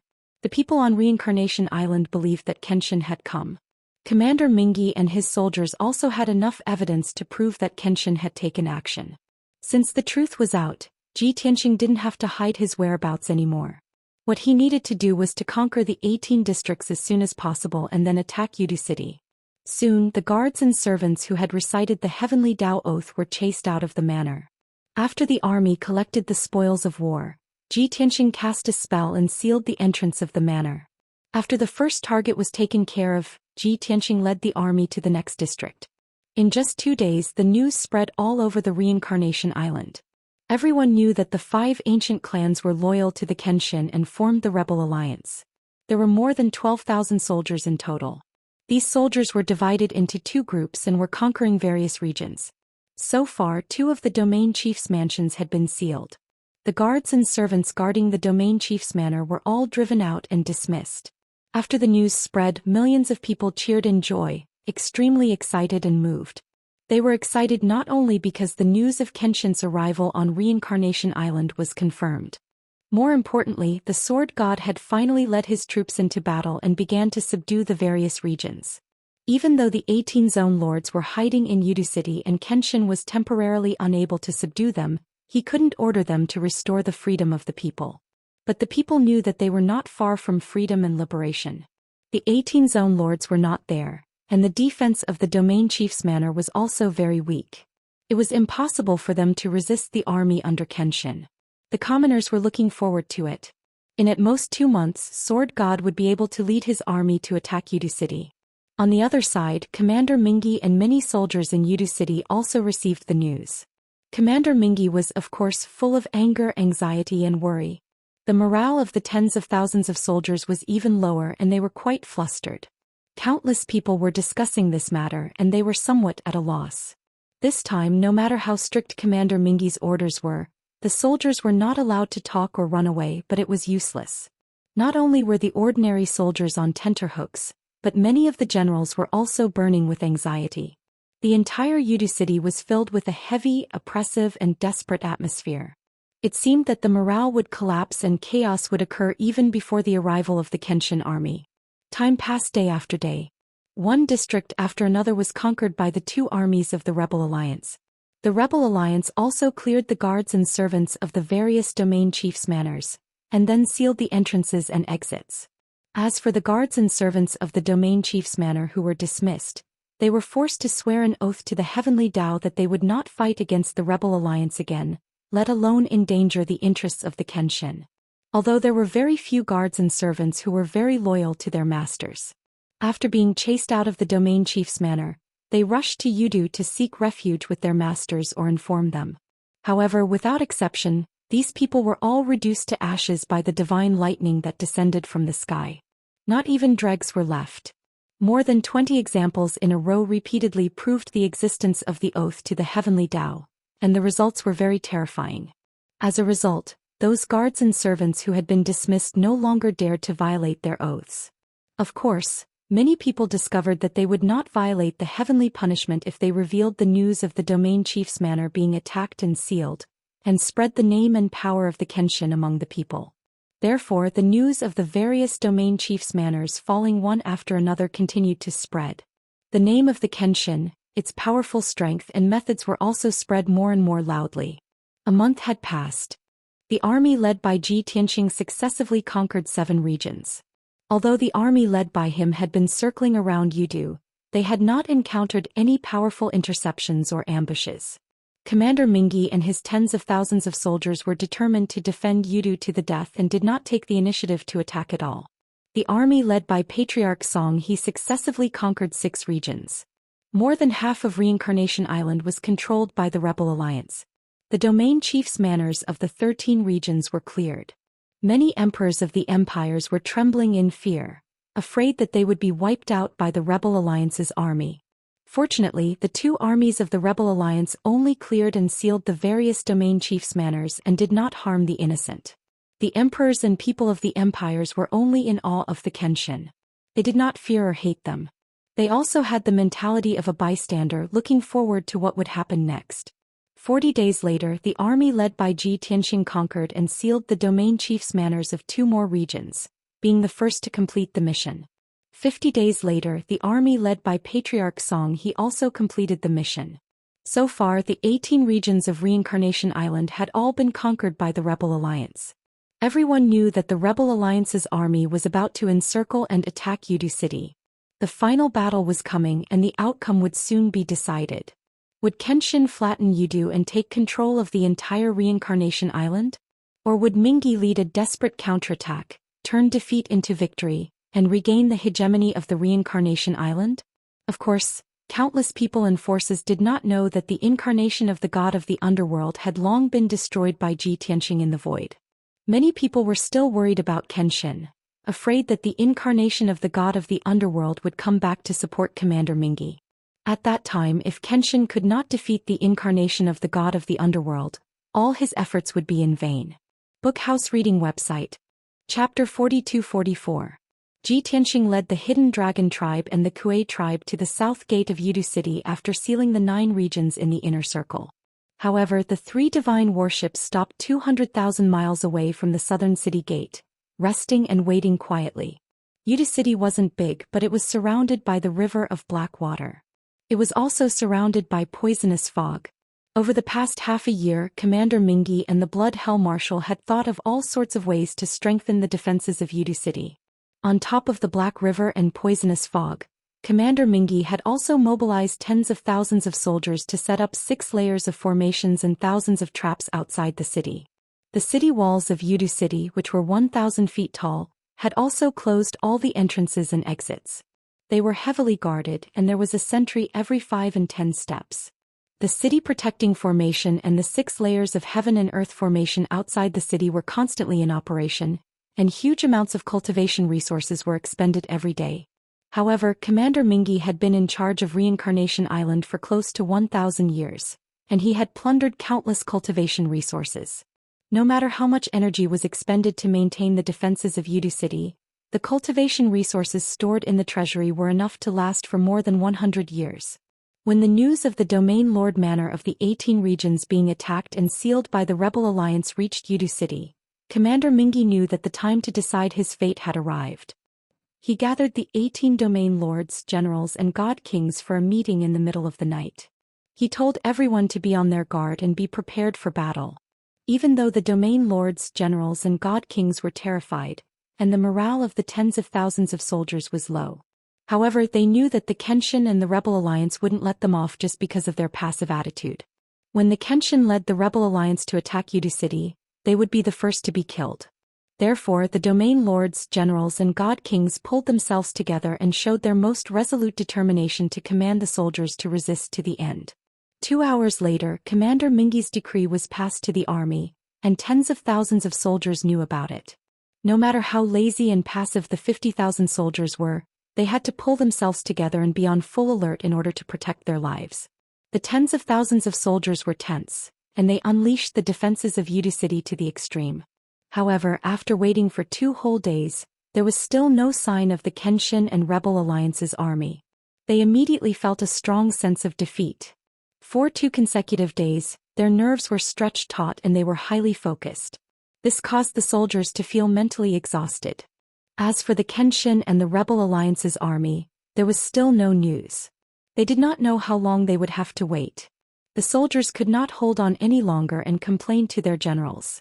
The generals couldn't do anything about it. They couldn't make a decision on their own. They could only report to General Mingi. Actually, Commander Mingi was also very puzzled. He had clearly received reports from various scouts that confirmed that the Kenshin was leading the Rebel Alliance army toward Yudu City. According to the estimation of time and distance, the army under Kenshin should have long reached Yudu City. Why did Kenshin and his army not show up even after 2 whole days? Of course, Commander Mingi had thought about it before. The Kenshin only brought 5,000 soldiers, so they definitely didn't have the confidence to take down Yudu City. Therefore, the Kenshin was most likely waiting for the army led by Patriarch Song He. After the 2 armies converged, the Kenshin would then launch their attack. However, the problem was that the Kenshin and their 5,000 soldiers were just outside Yudu City. No one knew where they were hiding. As long as this problem was not solved, Commander Mingi would not be at ease. He even suspected that Sword God might have used some scheme to bring the army of 5,000 to infiltrate Yudu City. Furthermore, would the Kenshin sneak into the Netherworld God Palace and launch an attack at the crucial moment to assassinate him? The Blood Hell Marshal had already been killed and he could not do anything alone. If the Kenshin assassinated him, Yudu City would be leaderless and would collapse immediately. When he thought of this problem, Commander Mingi felt a chill run down his spine. He was very worried and anxious. Now the various generals came to report the situation again. They said that the soldiers were unable to maintain their vigilance for long periods of time. Helplessly, Commander Mingi could only comfort the generals and allow the 50,000 soldiers to temporarily relax their vigilance and return to their normal alert state. However, Commander Mingi emphasized again and again that the soldiers could not let down their guard and had to remain vigilant at all times. In addition, he ordered the generals to send out more scouts and spies to search for the whereabouts of the Kenshin and the Rebel Alliance army. No matter what, they had to confirm the Kenshin's whereabouts before they could deduce the Kenshin's attack route and plan. This battle was not only a battle of tens of thousands of soldiers, but it was also a battle of wits and courage between Commander Mingi and the Kenshin. In reality, Commander Mingi's guesses and suspicions were very reasonable. Ji Tianxing brought the 5,000 soldiers of the Hidden Dragon tribe and the Kuei tribe to hide in a mountain range 200,000 miles away from Yudu City. He was indeed waiting for the other army to converge. Of course, while he was waiting for Patriarch Song He's army, he could not reveal his tracks. Otherwise, if Commander Mingi knew of his tracks, he would definitely strengthen the defenses in certain areas. He was not afraid, but the soldiers under him would definitely be affected. In addition, Ji Tianxing's plan also included assassinating Commander Mingi. He had considered many times sneaking into Yudu City and trying to enter the Netherworld Divine Palace to kill Commander Mingi. Once Yudu City lost its leader, it would fall into chaos and their morale would collapse. At that time he could cooperate with the army under him and easily take down Yudu City. This was also the most labor-saving method to reduce the number of casualties. Of course, he also guessed that Commander Mingi was very cautious and shrewd. He would definitely guard against this move of his. Therefore, he did not treat this assassination plan as his first choice. Time passed day after day. The people of Reincarnation Island and the various factions were all paying attention to Yudu City's movements. Countless people were looking forward to Kenshin leading the army to take down Yudu City as soon as possible. However, countless people and factions waited for a few days and did not hear any relevant news. Yudu City was still as calm as ever. Under the heavy and oppressive atmosphere, people maintained their vigilance. However, Kenshin and his army seemed to have evaporated into thin air. There was no more news. This made many factions and people start to discuss and speculate what was going on. Of course, no one felt that Kenshin was afraid of Commander Mingi and his army, so he did not dare to show himself. Everyone felt that Kenshin's sudden disappearance was definitely a conspiracy. It was estimated that there would be shocking news coming out soon. This speculation won the approval of countless people and also aroused everyone's expectations. Almost the entire Reincarnation Island focused their attention on Yudu City, waiting for the final battle and the result. Chapter 42-45. The situation on Reincarnation Island was extremely tense, and Yudu City was the center of attention. Patriarch Song He, who had completed his mission, didn't have time to rest. He immediately led his army and rushed to Yudu City. He didn't care about the rumors in the outside world or the discussions of the people and factions. He only knew that Lord Kenshin had stopped outside Yudu City with his army to wait for him to meet up with them. If the army he led was a day late to Yudu City, it could affect Lord Kenshin's plan. Therefore, the fleet formed by the 3 divine warships rushed to Yudu City at their fastest speed. Along the way there were naturally large numbers of scouts and spies. They were the eyes that Commander Mingi had left in the various regions of Reincarnation Island. Those scouts and spies might not be very strong, but their observation skills and intelligence-gathering abilities were very outstanding.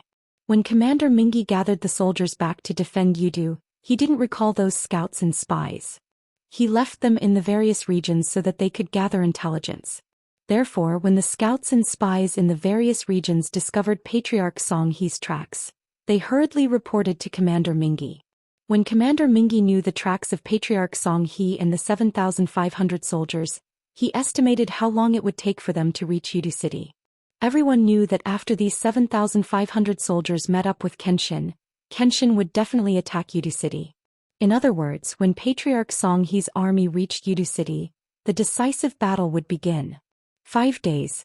At most 5 days later, the 2 armies of the Rebel Alliance would meet up and attack Yudu City.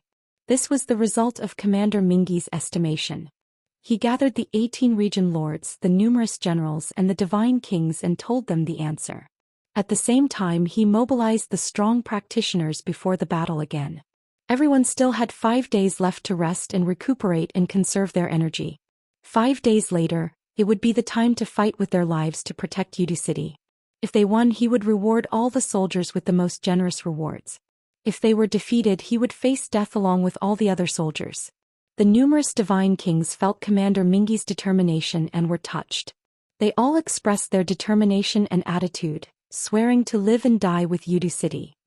General Mingi and the soldiers thought that they still had 5 days to catch their breath and make all the necessary preparations. But in reality, Ji Tianxing still decided to take the risk and sneak into Yudu City after serious consideration and analysis. When he made this decision, the Hidden Dragon clan leader and the Kuei clan leader were beside him. The 2 patriarchs thought that this decision was too risky and tried to dissuade Ji Tianxing. However, Ji Tianxing was stubborn and insisted on sneaking into Yudu City to find a chance to assassinate Commander Mingi. The 2 clan leaders could not persuade him, so they could only give up. However, Ji Tianxing had another thought. The 5,000 soldiers of the 2 clans could stay and rest, but if the 2 clan leaders stayed, it would be a waste of soldiers. Therefore, he changed his mind and decided to bring along the Hidden Dragon Patriarch and the Kuei tribe Patriarch. When the 2 patriarchs heard this order, they were stunned. They thought to themselves that Lord Kenshin had outstanding abilities and was unrivaled in the world. Even if it was risky to assassinate Commander Mingi in Yudu City, it should be enough to protect themselves. There shouldn't be any danger to their lives. However, if the 2 of them sneaked into Yudu and exposed themselves, wouldn't they be dead meat if they were surrounded by tens of thousands of soldiers? The 2 of them were timid and resisted in their hearts. However, they couldn't disobey Kenshin's orders. Otherwise, the heavenly punishment would chop them into dregs immediately. After a moment of silence, the 2 patriarchs could only bow with a bitter expression, indicating that they would follow the orders. Ji Tianxing saw through their inner thoughts and couldn't help laughing to himself. He advised them with a calm tone, risk and reward coexist. Don't the 2 of you want to contribute? Follow me to sneak into Yudu City and assassinate Commander Mingi. Once the mission is completed, what do you think of this contribution? With his reminder, the 2 patriarchs instantly came to a realization. Their eyes lit up and they were very excited and expectant. They were well aware that if they were able to successfully assassinate Commander Mingi, it would be a great merit. At this moment, Ji Tianxing continued, "Furthermore, if the 2 of you follow me to carry out the assassination mission, would you still be afraid of being surrounded?" The eyes of the 2 patriarchs became even brighter and their heartbeats sped up. Their blood also flowed faster. "That's right. With Lord Kenshin leading us, what are we still afraid of? If even Lord Kenshin can't defeat Commander Mingi and the guards of Yudu, we will definitely be defeated. When that time comes, Lord Kenshin will fall and we won't be able to escape death. Lord Kenshin is the main force in carrying out the mission. Even if Commander Mingi and the army surround us, they will mainly target Kenshin. These thoughts flashed through the minds of the two patriarchs at the same time, and they instantly made up their minds. Lord Kenshin, don't worry, subordinate is willing to follow you to carry out the mission. I will definitely risk my life to share your worries. I will follow Lord Kenshin's orders. Subordinate is willing to climb a mountain of swords and dive into a sea of fire. I will never back down. The two patriarchs bowed at the same time to express their determination to Ji Tianxing. Their tone was very impassioned. Ji Tianxing smiled and said, I will give you 15 minutes to prepare. After you are done, gather here again. Of course, this matter must be kept a secret and no fourth person must know about it. The two patriarchs were stunned and the hidden dragon chief subconsciously asked, Lord Kenshin, are we going to leave quietly without even informing the elders? In that case, if we leave for a few days, will there be any problems if they stay here? Ji Tianxing waved his hand and said, I have already given the order for all the soldiers to rest in the divine ship and conserve their energy. Patriarch Songhe's army will only arrive in 5 days to meet up with us. In these 5 days there won't be any problems if they stay here. 5 days is enough for us to complete the mission. After hearing his explanation, the two patriarchs no longer had any worries and hurriedly left the study. 15 minutes later, the two patriarchs finished their preparations and came to the study to gather with Ji Tianxing. After that, the three of them quietly left the divine ship and flew toward Yudu City under the cover of the night sky. If they wanted to enter Yudu City, they would first have to cross the poisonous fog that was 5,000 miles wide and then cross the Blackwater River that was 50 miles wide before they could reach the city walls. The defenses near the south city gate of Yudu City were very strong and heavily guarded. Since Ji Tianxing was going to assassinate Commander Styx, he naturally wouldn't choose the south city gate as his breakthrough point. He brought the two patriarchs and hurried toward the northwest. He chose an area with weaker defenses as his breakthrough point. Not long later, the three of them arrived at the poisonous fog area. The two patriarchs were still wary of the poisonous fog's power and were thinking about how to break it. Unexpectedly, Ji Tianxing put them into the internal space of the primordial chaos bell and barged straight into the poisonous fog. Chapter 42-46. The two clan heads were shocked at first, but they soon understood. Although the toxic fog was very powerful and troublesome, Kenyan God King was already a God King. He must have cultivated an invincible divine body that was impervious to all poisons. Naturally, he wouldn't be afraid of the toxic fog's corrosion. Instead of bringing them along and wasting time trying to disperse the fog, he might as well put them into the divine artifact and let Kenshin pass through the fog. It was simpler and more direct. As expected. In order not to alarm the God King experts in Yudu City, Ji Tianxing didn't use his divine power when he passed through the toxic fog. But even so, the surging toxic mist didn't cause him any harm even though it was corroding his body. His current abilities were already dozens of times stronger than ordinary peak God Kings. Even if Commander Styx hit him with his full power, it wouldn't cause him any harm, let alone the toxic fog. The toxic fog that was 10,000 miles wide was originally very dangerous. Every step was filled with killing intent. However, Ji Tianxing passed through it as if he was walking on flat ground. Next, he arrived at the Blackwater River that was 100 miles wide and used a divine ability secret technique to conceal his figure and aura. The Blackwater River looked like a pitch-black river that was 100 miles wide. Endless black water flowed endlessly, creating countless splashes. However, in reality, the entire Blackwater River was like a three-dimensional barrier. It was like a wall of death. An extremely dense power of death enveloped a radius of 1,000 miles. Protecting the entire Yudu City. The hazy black death aura covered the sky and covered the sun. The black river water that flowed endlessly had a terrifying power that could devour souls and corrode bones. It could even poison a high-level God King to death. Even experts like the Hidden Dragon Clan head and the Kuei Clan head would have to spend a lot of effort to cross it safely. However, Ji Tianxing ignored the barrier formed by the black death aura. He took a step and crossed 100 miles. He passed through the wall of death and arrived at the other side of the Blackwater River. Just like that, The 2 layers of obstruction that Commander Styx had painstakingly set up were easily passed through by Ji Tianxing. He arrived at the bottom of the city wall and secretly released his divine senses to observe the situation in Yudu City. The city walls that were 1,000 feet tall formed a circle with a radius of a few hundred miles, protecting Yudu City. On the wide and majestic city wall, there were many soldiers densely arranged. All of them were wearing bright armors and carrying sabers and swords.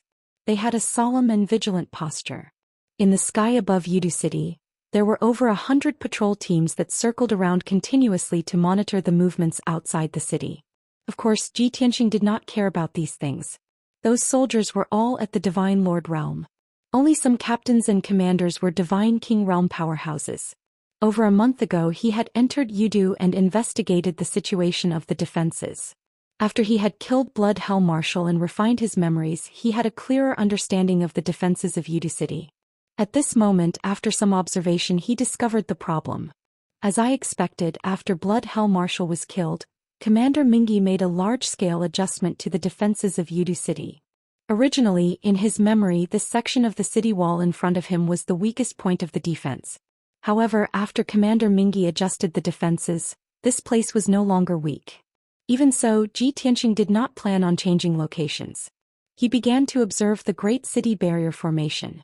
After using an hour to clearly see the structure of the formation, he pondered for another hour to deduce a way to crack it. Next, it was time to test his attainments in the formation path and his abilities. Not only did he have to cast spells to crack the Great City Barrier Formation, but he also had to silently chisel out a gap without alerting the guards on the city wall. It was not difficult to crack the formation, but to use god power and divine arts to crack the formation without alerting the guards nearby was harder than ascending to the heavens. In the eyes of the Hidden Dragon clan and the Kuei clan, this was almost an impossible task. Not to mention the Divine Lord guards on the city wall. With Kenshin's abilities and methods, he should be able to hide it. However, no matter how useless the Divine King powerhouses in the guards were, it was impossible for them not to sense the god power fluctuations of someone casting spells. However, when Ji Tianxing began to cast spells to crack the Great City Barrier Formation, the 2 clan leaders who were observing the battle in the world inside the bell were dumbfounded. This was because Ji Tianxing was able to multitask. He could cast spells to crack the Great City Barrier Formation while also casting spells to conceal the god power's aura. Moreover, his control over his god power was extremely precise and could be said to be extremely ingenious. Strands of god power were continuously injected into the Great City Barrier Formation, silently changing the structure of the formation and breaking down the structure of the formation. However, not a single strand of extra power leaked out. As for the extremely weak and undetectable god power fluctuations, they were completely concealed by his divine arts and secret techniques. Not only did the guards on the city wall not notice anything unusual, even the 2 clan leaders could not sense the god power fluctuations. At this moment, the 2 clan leaders had a further understanding of Kenshin's abilities and methods. They were even more shocked and impressed. Unknowingly, 12 hours had passed. Under normal circumstances, Ji Tianxing would only need 4 hours to crack the Great City Barrier Formation, but he had finally opened a gap. The key was that the Great City Barrier Formation had a fist-sized gap, but there was nothing unusual about the formation. It was still operating quietly and steadily. The guards on the city wall naturally did not notice anything unusual. Swish! Ji Tianxing shrunk his body and quickly passed through the gap like a speck of dust. He entered the Great City Barrier Formation. Then this speck of dust silently flew over the city wall and into the city.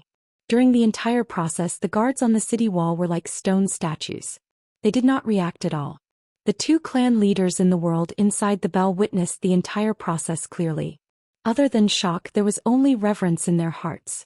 Ji Tianxing had long been familiar with the topography and structure of Yudu City. He returned to his normal form and remained invisible. He silently flew over half of the city and arrived outside the Netherworld Divine Palace. Yudu City had a radius of a few hundred miles, and the Netherworld Divine Palace was a majestic group of palaces that occupied a radius of a few dozen miles. It was almost a city within a city. The defenses of this inner city were even tighter, and the number of guards had also doubled. The most troublesome thing was that this inner city also had a Great City Barrier Formation. Moreover, this great city barrier formation was personally set up by the god of the underworld 1,000 years ago. It was a genuine supreme-grade king barrier formation. Ji Tianxing had no choice but to find a secluded place where the guards were relatively weak and repeat his previous actions. He observed the great city barrier formation and looked for a way to crack it.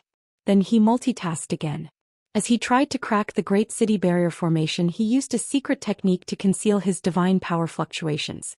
This time, the difficulty of cracking the great city barrier formation was even higher. Ji Tianxing's mental energy was also more exhausted. Of course, it would also take a longer time to crack the great city barrier formation. He used an entire day to successfully crack the great city barrier formation without alerting anyone. Finally, he managed to sneak into the Netherworld Divine Palace in the middle of the night. Chapter 42-47. Even though it was late at night, the hundreds of palaces in the Netherworld Divine Palace were still brightly lit and filled with people. There were large groups of guards guarding the main roads and gates. In the sky, in the depths of the earth, and in many buildings, there were many hidden sentries and Divine King experts. This was the core of Reincarnation Island's power and Commander Mingi's lair. Of course, it was the most heavily guarded place. Even with Ji Tianxing's strength, he had to be careful if he didn't want to alert the guards and Divine King experts here. He shuttled through the many palaces in the Divine Palace, silently wandering, looking for traces of Commander Mingi. At the same time, he quietly released a wisp of divine consciousness to carefully investigate the situation around him. After about 100 breaths of time, he figured out the defensive situation of the Netherworld Divine Palace. There were 50,000 soldiers under Commander Mingi's command stationed in Yudu. 30,000 of them were stationed on the city walls, as well as the main roads and important buildings in the city. They were also responsible for patrolling and supervising the entire city. The Netherworld Divine Palace, which had a circumference of a few dozen miles, was actually guarded by 20,000 soldiers, and there were even 200 God King experts among them. It was clear that Commander Mingi had concentrated his high-end combat power and 40% of his soldiers in the Netherworld Divine Palace. Even if Yudu City was breached, he could rely on the defense of the Netherworld Divine Palace to continue resisting the attacks of the Rebel Alliance. Of course, this was only Commander Mingi's plan. As Ji Tianxing infiltrated the Netherworld Divine Palace, his plan and premeditation were destined to be ruined. In the blink of an eye, an hour passed. Ji Tianxing searched the Netherworld Divine Palace but couldn't find Commander Mingi. After a round of searching, he had a clear understanding of the defenses in the Divine Palace. It turned out that Commander Mingi had also adjusted the defense and distribution of troops in the Divine Palace. There were some differences from the Blood Hell Marshal's memory. In addition, when Ji Tianxing was looking for Commander Mingi, he found that the morale of the guards wasn't high. Many of them were tired and passive. It could be seen that the guards were vigilant and alert, ready to fight at any time. They must have been like this for a few days. After all, they were only at the Divine Lord realm. It was difficult to maintain a tense state for long periods of time. It was inevitable that they were tired. Moreover, the 20,000 defenders were divided into many factions. They belonged to the 18 region lords, a few ancient clans and a few top forces.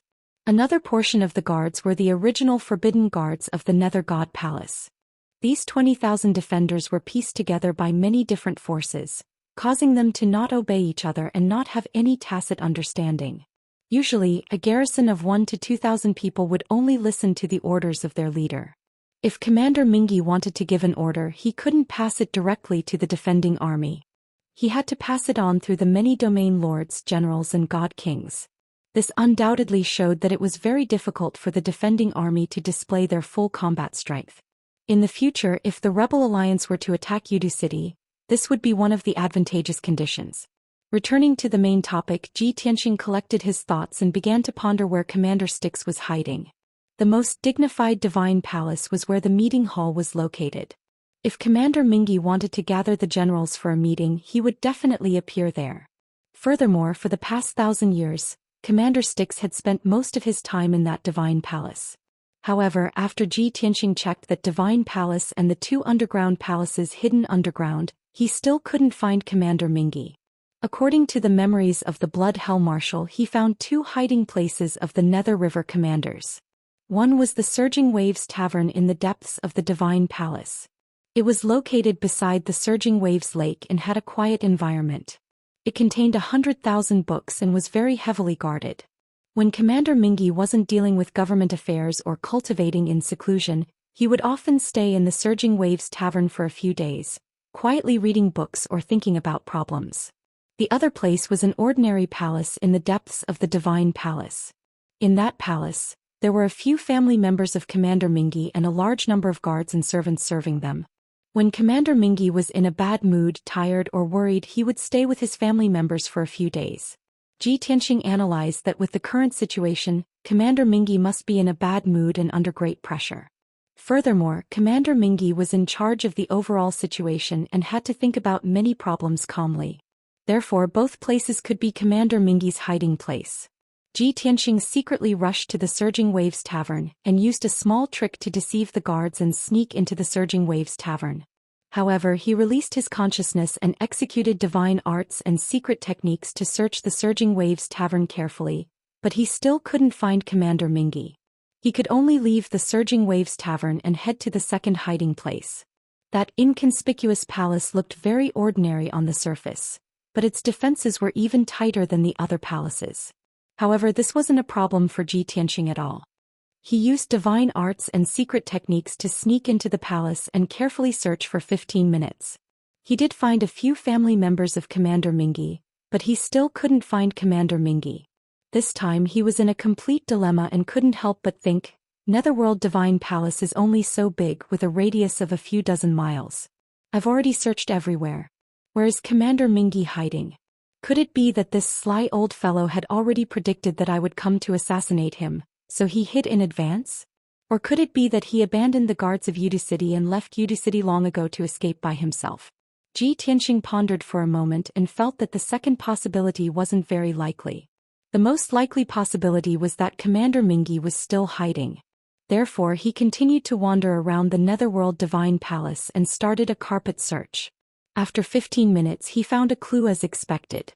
10 domain lords walked out from different palaces and left the Netherworld Divine Palace at the same time. After they left the inner city, they were very low-key and hid their tracks and auras as they quietly rushed to a certain house in the south of the city. Seeing this scene, Ji Tianxing was stunned for a moment before realization dawned on him and he smiled knowingly. Haha. Commander Mingi, that sly old fox, is indeed cunning. If I didn't see those 10 domain lords rushing over at the same time, who would have thought that he wouldn't hide in the safest Netherworld Divine Palace but in the marketplace? That's right. Ji Tianxing saw the 10 domain lords rushing to the house in the south of the city and guessed that they were under orders to meet Commander Mingi. As for Commander Mingi, he was hiding in an ordinary house in the marketplace. It was truly a ruse and no one would have expected him to be here. Logically speaking, Kenshin would lead the Rebel Alliance's army and pay a huge price to take over Yudu City. They would definitely head straight for the Netherworld Divine Palace. At that time, the 20,000 guards and 200 God King experts guarding the Netherworld Divine Palace would definitely counterattack with all their might.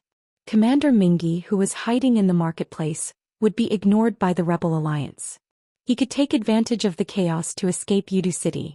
By the time the Rebel Alliance took over the Netherworld Divine Palace and discovered that Commander Mingi was missing, it would be too late to search and kill him. Commander Mingi's move was indeed brilliant and daring. Bookhouse Reading Website. Chapter 42-48. Luckily, Ji Tianxing had entered Yudu City in advance to assassinate Commander Mingi. If he had attacked Yudu City step by step, occupied Netherworld Divine Palace and then killed Commander Mingi, he would have fallen for the trap. By then, even if Kenshin could take over Yudu City and control the entire Reincarnation Island, they wouldn't be able to eliminate the source of the problem. Commander Mingi had escaped. Even if he didn't dare to take revenge, he was still a huge threat. With his shrewdness, scheming, and ability, it was impossible for any other God King to go against him. Only the stronger and more meticulous Ji Tianxing could destroy Commander Mingi's scheme. Swoosh. Ji Tianxing decisively left Netherworld Divine Palace and followed the few territorial lords to a certain house in the south of the city. Qianlong and Kuei tribe patriarch, who were in the world inside the bell, didn't know what had happened. Out of curiosity, the two couldn't help but ask Ji Tianxing what had happened. Why didn't he continue to search for Commander Mingi's tracks? Ji Tianxing replied but didn't explain. He just asked them to watch carefully. After a while, Ji Tianxing followed the few territorial lords and arrived at a certain house in the south of the city. The house looked simple, but its interior was exquisite and luxurious. Its defensive power was also very strong. Not only were there 500 elite imperial guards standing guard here, there were also over 30 God King experts lying in ambush in various places, either in the open or in the dark. In addition, 2 8th-level Divine King Realm Forbidden Guard commanders were also here. In addition to the 10 domain lords who had just arrived, there were actually 45 godly king experts gathered in this very ordinary-looking courtyard. The 10 disguised territorial lords entered the underground secret room of the house after a series of checks and identity checks. They finally met Commander Mingi. The thin, white-haired Commander Mingi wore a gray robe. His aura was even colder and he looked much older than half a year ago. In the dimly lit secret room, he sat on the throne at the head, quietly resting with his eyes closed. 2 Forbidden Guard commanders stood on either side of him, wearing armor and holding swords. They were like 2 door gods.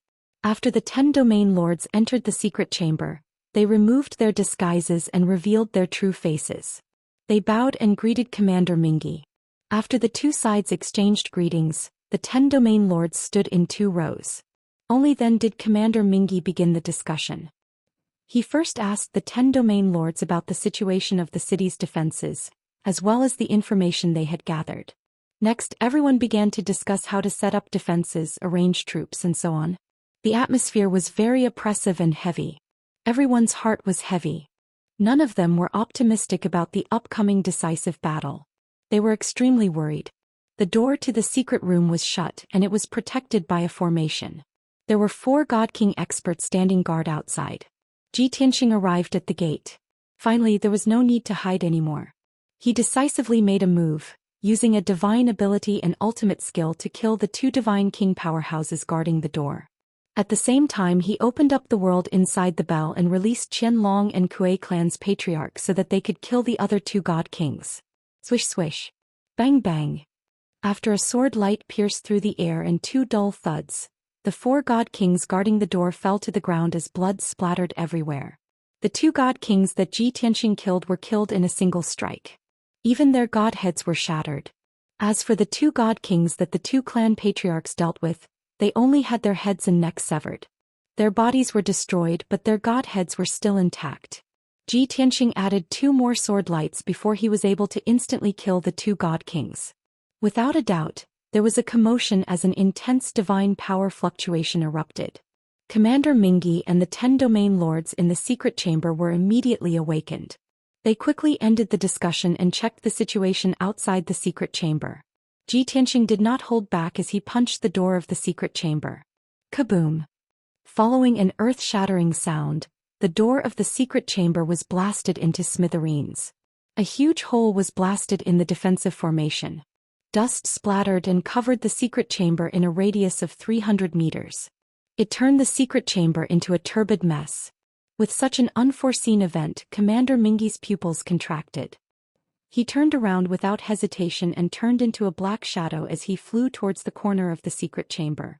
In the seemingly empty corner of the secret chamber, there was actually a secret door that led to the array altar underground. It was a teleportation array that was directly connected to Yudu City. Could teleport him to a stronghold 1,000,000 miles away.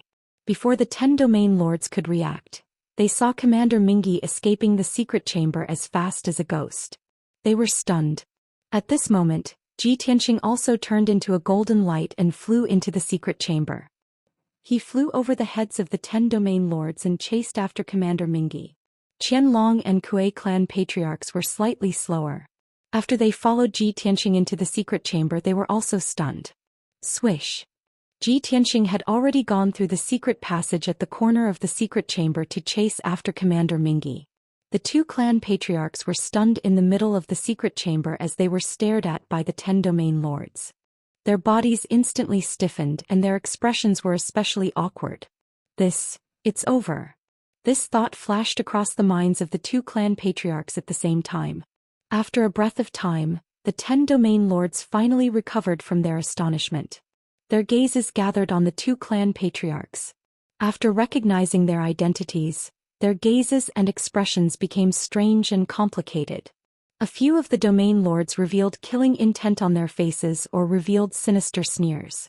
They couldn't afford to offend Kenshin, but could it be that they couldn't afford to offend the 2 clan patriarchs of the ancient clans? Seeing that the 10 domain lords revealed their killing intent and were about to attack, the 2 clan patriarchs were quick-witted and hurriedly spoke to save themselves. Ha ha. Qianlong's clan patriarch was complaining incessantly in his heart, but he didn't show any fear on his face. He even laughed loudly with an imposing manner. Lord Kenshin is indeed wise. He guessed that you fellows would come here in the middle of the night to meet Commander Mingi. I didn't expect it to be so. Surrender yourselves. I will plead with Lord Kenshin to spare your lives. The Kuei clan patriarch also reacted and hurriedly put on an arrogant and proud attitude. He sneered at the 10 domain lords and said, "Everyone, you didn't expect this, did you? Waiting for Lord Kenshin to lead an army to attack Yudu City? Then the 2 armies will fight head-on? You are too naive. All of Commander Mingi's schemes and plans are under the control of Lord Kenshin. Lord Kenshin has already chased after him, and Commander Mingi is about to lose his life. If you don't want to die, then stay here obediently. When Lord Kenshin returns, immediately admit defeat and surrender." It was clearly the 2 clan patriarchs who were surrounded by 10 domain lords and were in imminent danger. However, the 2 of them were arrogant. Their words and attitudes made it seem as if they had surrounded the 10 domain lords.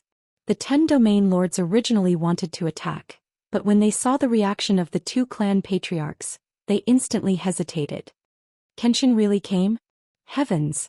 Previously, the Grand Commander was worried that Kenshin would sneak into Yudu City and carry out the assassination in advance. I didn't expect that he guessed correctly. That golden light that passed by just now was Kenshin? It passed by right in front of my eyes, but I didn't see it clearly at all. It's over. Kenshin is here. We are all going to die. The 10 domain lords looked at each other and were somewhat flustered as they discussed in a daze. Chapter 42-49. Kenshin's reputation was too terrifying. Billions of people worshipped him and countless divine kings revered and respected him. Even the 10 zone masters, although they were high-level divine kings, were also very afraid of Kenshin. In the past, Kenshin's whereabouts were unknown, and the zone masters didn't see him in person. They only revered him in their hearts. At this moment, Kenshin had just flown past them and was chasing after Commander Mingi underground.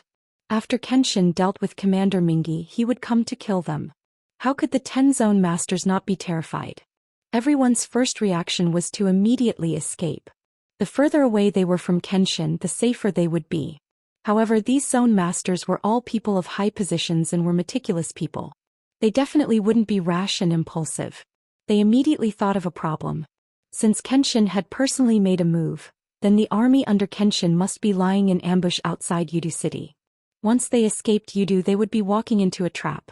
Surrounded by an army of over 10,000, they would definitely die. Moreover, they would be smashed into pieces. They couldn't escape, but they couldn't stay either. The zone masters were all flustered and didn't know what to do. Of course, there were also 2 zone masters who wanted to capture the 2 chiefs and use them as hostages to save their own lives. However, on second thought, it was easy to capture the 2 chiefs, but it was hard to say if they could threaten Kenshin. Once they did that, they would completely become enemies with Kenshin. It would be difficult for them to not die. Thus, the 2 zone masters hurriedly dismissed the idea. Seeing that these zone masters were stunned and had no intention of making a move, Hidden Dragon and Kuei clan's chief looked at each other and secretly heaved a sigh of relief. However, the zone masters were only hesitating and weighing the pros and cons. They didn't put down their weapons and continued to surround the 2 of them. Their nerves were tense. The 2 chiefs could only continue to persuade and threaten them, hoping that they would dispel the idea of taking the risk. If they could persuade the 10 zone masters to surrender without making a move, it would be a great merit. Thus, the Kuei clan's chief used his glib tongue and started to attack the 10 zone masters. Domain lords, I'm sure you already know that Commander Styx is definitely not a match for Kenshin. Yudu City was destined to fall, and Reincarnation Island was destined to be controlled by Lord Kenshin. Even if you risk your lives, you won't be able to change this result. Even if you kill me and the Hidden Dragon Patriarch now, it won't affect the overall situation at all. Lord Kenshin will soon kill Commander Styx, and the army of our rebel alliance will also launch an attack into Yudu City. Once you take action, you will be listed as enemies by the Rebel Alliance. You are destined to die under the Kenshin's sword. If you surrender now, you can still keep your lives. At this moment, the 10 domain lords had already calmed down. Hearing the Kuei clan's patriarch's words, the other domain lords frowned and revealed doubtful expressions. What did you say? Will the Kenshin let us go? We are the subjects of the god of the underworld. If the Kenshin wants to rule the reincarnation island, how could they spare us? Don't speak carelessly. You are just stalling for time. Cut the crap. Since we are going to die either way, we might as well kill you and drag the two of you down with us. As they spoke, the domain lords clenched their swords and sabers, and blazing killing intent burst forth from their bodies. The two patriarchs were rather nervous, but their expressions were very calm as they continued to persuade the other party. Everything I said is the truth. Why don't you believe me? Lord Kenshin said before that domain lords like you have different statuses. As long as you surrender, you will be spared from death and will be given a lighter punishment. Those who perform well can even be exempted from punishment and continue to be the domain lord. In his anxiety, the hidden dragon patriarch spoke the truth, without thinking. However, just as he reached the crucial part, he was stopped by the Kuei clan's patriarch. The Kuei clan's patriarch hurriedly gave him a look that said, "Why are you so reckless? How can you reveal the details?" Only then did the hidden dragon patriarch react. He immediately stopped talking and his face was full of annoyance. It seemed that he was also very depressed and regretful that he could not keep the secret. However, the 10 domain lords heard it clearly. Instantly, their eyes lit up and they became spirited. What did you say just now? As long as we surrender, we can be spared from death? Those who perform well can be exempted from punishment and can even continue to be the domain lord. Hidden Dragon Qua, are you serious about this? Hidden Dragon Qua, you should know very well that this concerns everyone's life and death. You must tell us the truth. Otherwise, we would rather fight to the death and kill the two of you first. If you don't want to tell us, then we will ask Kenshin and confront him face to face. It was very obvious that in the hearts of the 10 domain lords, loyalty to the god of the underworld and Commander Styx was definitely not the most important thing. Their lives and whether they could keep their positions as domain lords were the most important. If they wanted to surrender to Kenshin, they first had to keep their lives.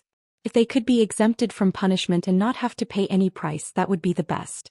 If Kenshin was magnanimous and could keep their positions as domain lords, that would be an unexpected surprise. Therefore, they were very eager to know whether the hidden dragon patriarch was telling the truth or not.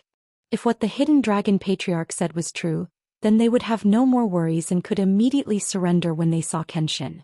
If the hidden dragon patriarch was lying to deceive them, then it would be too late to kill the hidden dragon patriarch and the Kuei tribe patriarch now and escape. Faced with 10 pairs of burning, sharp and majestic gazes, the hidden dragon patriarch revealed a helpless and bitter smile. He scratched his head and muttered, "It's all my fault for speaking without thinking. Now Lord Kenshin will definitely punish me." The Kuei tribe patriarch also sighed and patted his shoulder, comforting him. "Hidden dragon patriarch, you're just too straightforward and can't hide things in your heart. It's because Lord Kenshin understands your nature that he asked me to accompany you. Back then, Kenshin told us to keep this a secret, but you say, forget it. When Lord Kenshin pursues the matter, I will plead for mercy for you." After hearing the Kuei tribe patriarch's comforting words, the hidden dragon patriarch's mood improved a lot. As for the 10 domain lords, when they heard their conversation and saw their expressions and reactions, they all understood the reason and process. It turned out that those words were indeed said by Kenshin. Kenshin told his thoughts to the few ancient clans patriarchs, but ordered them to keep it a secret and not to casually leak it out.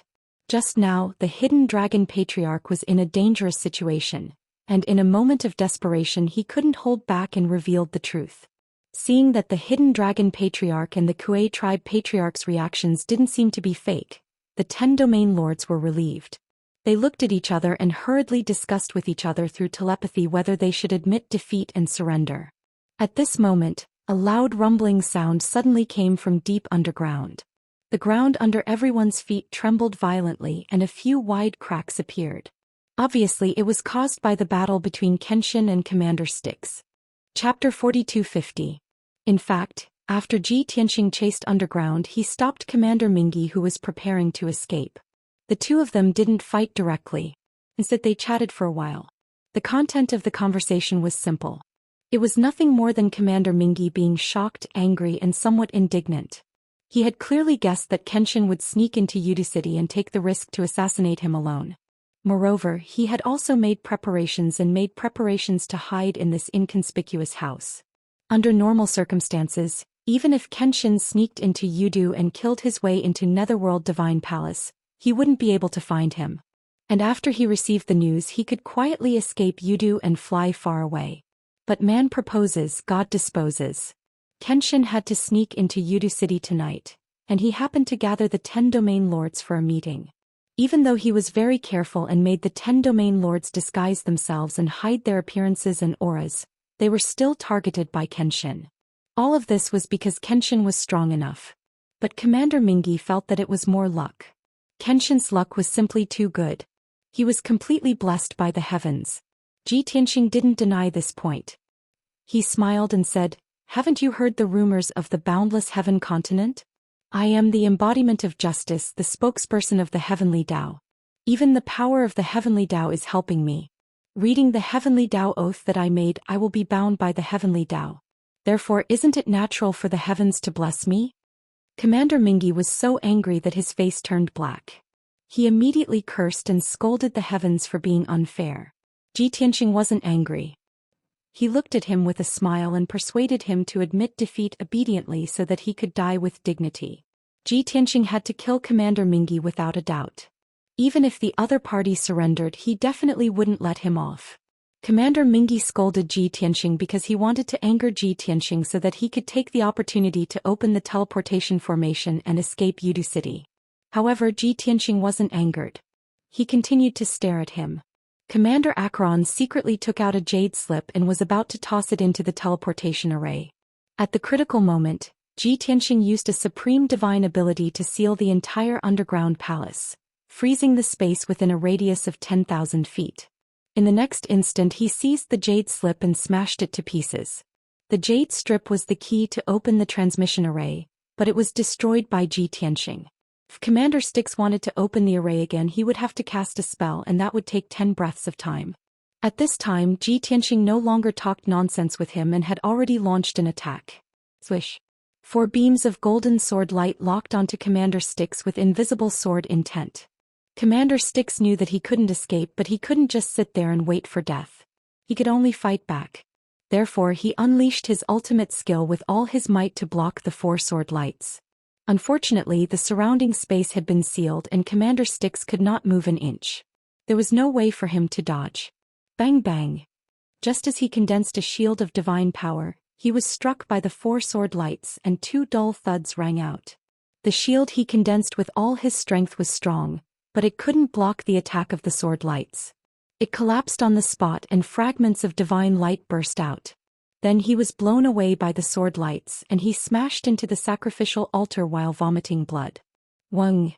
The silent sacrificial altar trembled violently from the impact, and it lit up with hazy 5-colored divine light.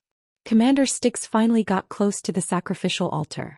He just needed to open the teleportation array and he could leave Yudu. However, his chest and abdomen were pierced by the sword lights, and he was already severely injured. Casting a spell to activate the formation had become an extravagant hope that was impossible to accomplish. Swish swish. Before Commander Styx could get up, Ji Tianxing raised his hand and struck out with 2 sword lights that were like 2 bolts of lightning. The underground palace was only 10,000 feet in radius and the terrain was narrow. The distance between the two was too close. From the time the sword lights lit up to when they hit Commander Styx, it was only 1/5 of an instant. In such a short time, the heavily injured Commander Styx couldn't react at all, let alone cast a spell to block. Bam! The 2 sword lights hit Commander Styx at the same time, and a loud, dull sound reverberated through the underground. The power of these 2 swords was too great. Not only did they kill Commander Styx on the spot, but they also smashed him into pieces. After destroying Commander Styx's body, the 2 sword lights also hit the sacrificial altar. The sacrificial altar, which was 60 feet tall, was smashed into pieces on the spot. Countless rocks and metal splattered out, flashing with divine light. The terrifying force carried countless fragments and formed a shockingly powerful air wave that blasted out in all directions. Instantly, the entire Yudu city started to tremble violently. The courtyard above Ji Tianxing's head was shaken until the sky collapsed and the earth caved in. Dust flew up everywhere. The simple and elegant courtyard collapsed, and a few wide cracks appeared on the ground. The Divine King's strong practitioners who were lying in ambush were also alarmed. In an instant, the entire Yudu city fell into panic. With the courtyard as the center, the surrounding dozens of miles fell into chaos. Commander Styx's body was destroyed, but his godhead was luckily preserved. Swish. The walnut-sized five-colored crystal core burst out with lightning speed and instantly passed through the turbid air wave, trying to escape underground. However, Ji Tianxing waved his hand and struck out with a golden dragon claw, accurately grabbing onto Commander Styx's godhead. There was no superfluous words and there was no way he would show mercy. No matter how furiously Commander Styx cursed or how helplessly he begged for mercy, it was useless. With a crisp cracking sound, Commander Styx's godhead was crushed by Ji Tianxing, turning into more than a dozen fragments. An overlord of a generation had fallen just like that. Ji Tianxing kept Commander Styx's godhead fragments and passed through the billowing smoke and dust. He ignored the collapsing soil and bricks and left the underground palace. Swish. The next moment he returned to the surface and appeared in the study that was full of cracks. What was surprising was that the entire courtyard was in a mess. Many guards and Divine King experts were trying to find out what had happened. Meanwhile, the 10 domain lords and the patriarchs of the Hidden Dragon clan and the Kuei clan were still in a deadlock in the study. At this point, the 10 domain lords still hadn't left or escaped. It was enough to prove that they had already discussed and reached a consensus. Even though they were still holding on to their divine weapons and surrounded the patriarchs of the Hidden Dragon clan and the Kuei clan, they didn't have much hostility or killing intent. As for the patriarchs of the Hidden Dragon clan and the Kuei clan, not only were they not worried or apprehensive, but they were also secretly laughing. It was because the conversation between the two was deliberately put on a show to make the 10 domain lords believe them. The facts proved that the 10 domain lords did indeed believe them without any doubts. Your subordinate pays his respects to Lord Kenshin. Everyone in the study was silent. When the two patriarchs suddenly saw Ji Tianxing appear, they quickly bowed and greeted him. The 10 domain lords were also startled. Seeing Kenshin appear, everyone was shocked and instinctively retreated. However, everyone soon reacted and quickly put away their divine weapons and bowed to Ji Tianxing. Greetings to Lord Kenshin. Chapter 4251. Seeing the 10 domain lords put away their weapons and bowed, Ji Tianxing understood everything. He glanced at the two clan leaders and was slightly surprised. As far as he knew, these two clan leaders were not as shrewd as the other 3 clan leaders. He didn't expect that these two guys could persuade the 10 domain lords, and there was no fighting or killing between the two sides. It was really unbelievable. Everyone rise. Ji Tianxing nodded slightly, looked at the 10 domain lords with a dignified expression and asked, "Just now when I was fighting Commander Mingi in the underground palace, since you didn't follow to help, you must have the intention to repent and decided to give up the darkness and join the light, right?" Although this question was asked knowingly, the process couldn't be omitted. Everyone couldn't tacitly agree that these domain lords had surrendered, right? The 10 domain lords looked at each other, somewhat embarrassed, and no one was willing to speak first. It couldn't be helped, admitting defeat was a bit shameful. As the subordinates of Commander Mingi, when Commander Mingi's life was in danger, they didn't go to help, which was a shameless act of betraying their master for glory. But 2 domain lords were thick-skinned, or they thought of the Hidden Dragon clan leader's words, "People who perform well are so, and hurriedly spoke up. Sir Kenshin is right. You came to save the people of Reincarnation Island and return peace and freedom to Reincarnation Island. The people respect and love you very much. And any country or continent should have the people as the foundation. Therefore you are the embodiment of justice, and you can also represent the Heavenly Tao and receive the Heavenly Tao's favor and help. Although we are lowly people and don't dare to be mentioned in the same breath as Sir Kenshin. But when we were in charge of each domain, we also cared about the people and loved them as our own children. We also admire and worship you from the bottom of our hearts, Sir Kenshin." The domain lord who spoke first was thin with a fair face and dressed like a middle-aged scholar. This person didn't have much of the valiant and stern aura of a fierce general, but more of a scholar. Obviously he was more shrewd and thoughtful. His words were beautiful. Not only did he flatter Kenshin, but he also secretly cleared his name and expressed his intention to surrender. Of course, his claim of loving the people like his children was definitely nonsense. Whoever believed him would be a fool. When the other domain leaders saw that Ji Tianqing was so good at acting, and that he was so thick-skinned, they all threw away their sense of shame and began to flatter him, trying to increase their favorability towards Ji Tianqing. Lord Kenshin, please understand. We are actually looking out for the people. We hope that you will come soon to save the people of Reincarnation Island and restore freedom to everyone. However, as domain lords, we are under the control and restriction of Commander Styx and the Blood Prison Marshal. We really have no choice. Kenhama, you finally arrived. Commander Mingi used all sorts of methods to restrict us, forcing us to be loyal to him. Otherwise, we would be killed and our entire clan would be wiped out. We look forward to your arrival not only for the freedom of the people, but also for our freedom and safety. These domain lords were no fools. Kenshin went underground to hunt down Commander Mingi and caused a huge commotion just now. Now that Kenshin had appeared, Commander Mingi was nowhere to be seen. It was obvious that Commander Mingi had been killed or captured by Kenshin. Since Commander Mingi was dead, the fall of Yudu and the capture of Reincarnation Island would soon become a reality. At this time, of course, they had to submit to Kenshin as quickly as possible to prove their loyalty. Moreover, in order to prove their innocence, they could also push all the blame onto Commander Mingi. The 10 domain lords fought to speak, one after another expressing their loyalty, as well as their respect and worship for Kenshin. Seeing how strong their desire to live was, Ji Tianqing sneered to himself. He didn't waste any time and raised his hand to interrupt the 10 domain lords. He took out a jade scroll and threw it in front of everyone. You should know my rules. Those who are sincere in surrendering recite this oath of surrender. The jade scroll floated in mid-air, shining with a brilliant golden light, looking very sacred and dignified. However, the 10 domain lords stared at the jade scroll with troubled expressions, silently weighing the pros and cons. No matter how nice their words were, when it came to reciting the oath of surrender, they had to seriously consider it and weigh the pros and cons. After all, they had long heard of the horror of the oath of surrender. The domain lord, who looked like a middle-aged scholar, thought for a moment and took the lead to walk out of the crowd, picking up the jade scroll. He had long since understood the logic behind it. Since he had decided to surrender to Kenshin, he had to be decisive and not drag it out. If he acted more sincerely and positively, he could leave a good impression on Kenshin, and he might even be able to keep his position as domain lord. Lord Kenshin, I am the domain lord of Yuan.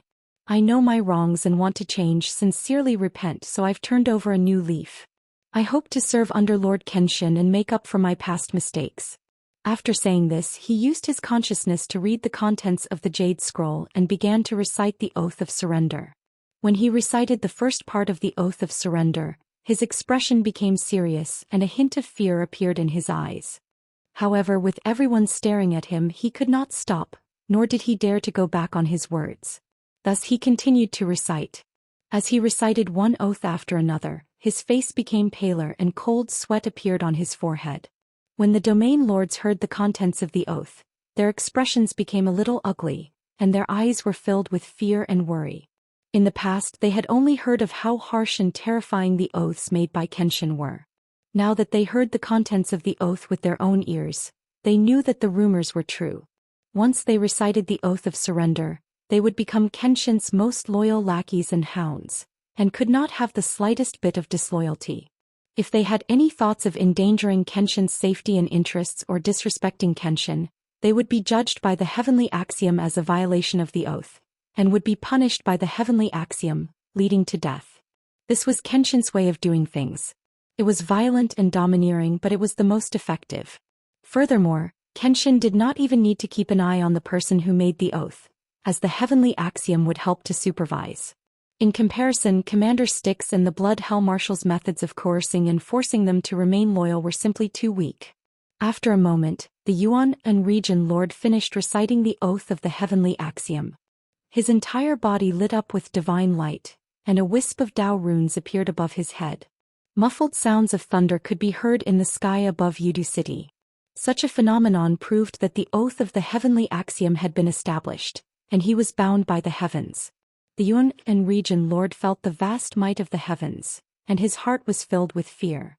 However, he appeared to be relatively calm, and after bowing respectfully to Xianxia, he put the jade scroll back to its original place. Just as he returned to the crowd, another region lord took the initiative to step forward and take the jade scroll to recite the oath.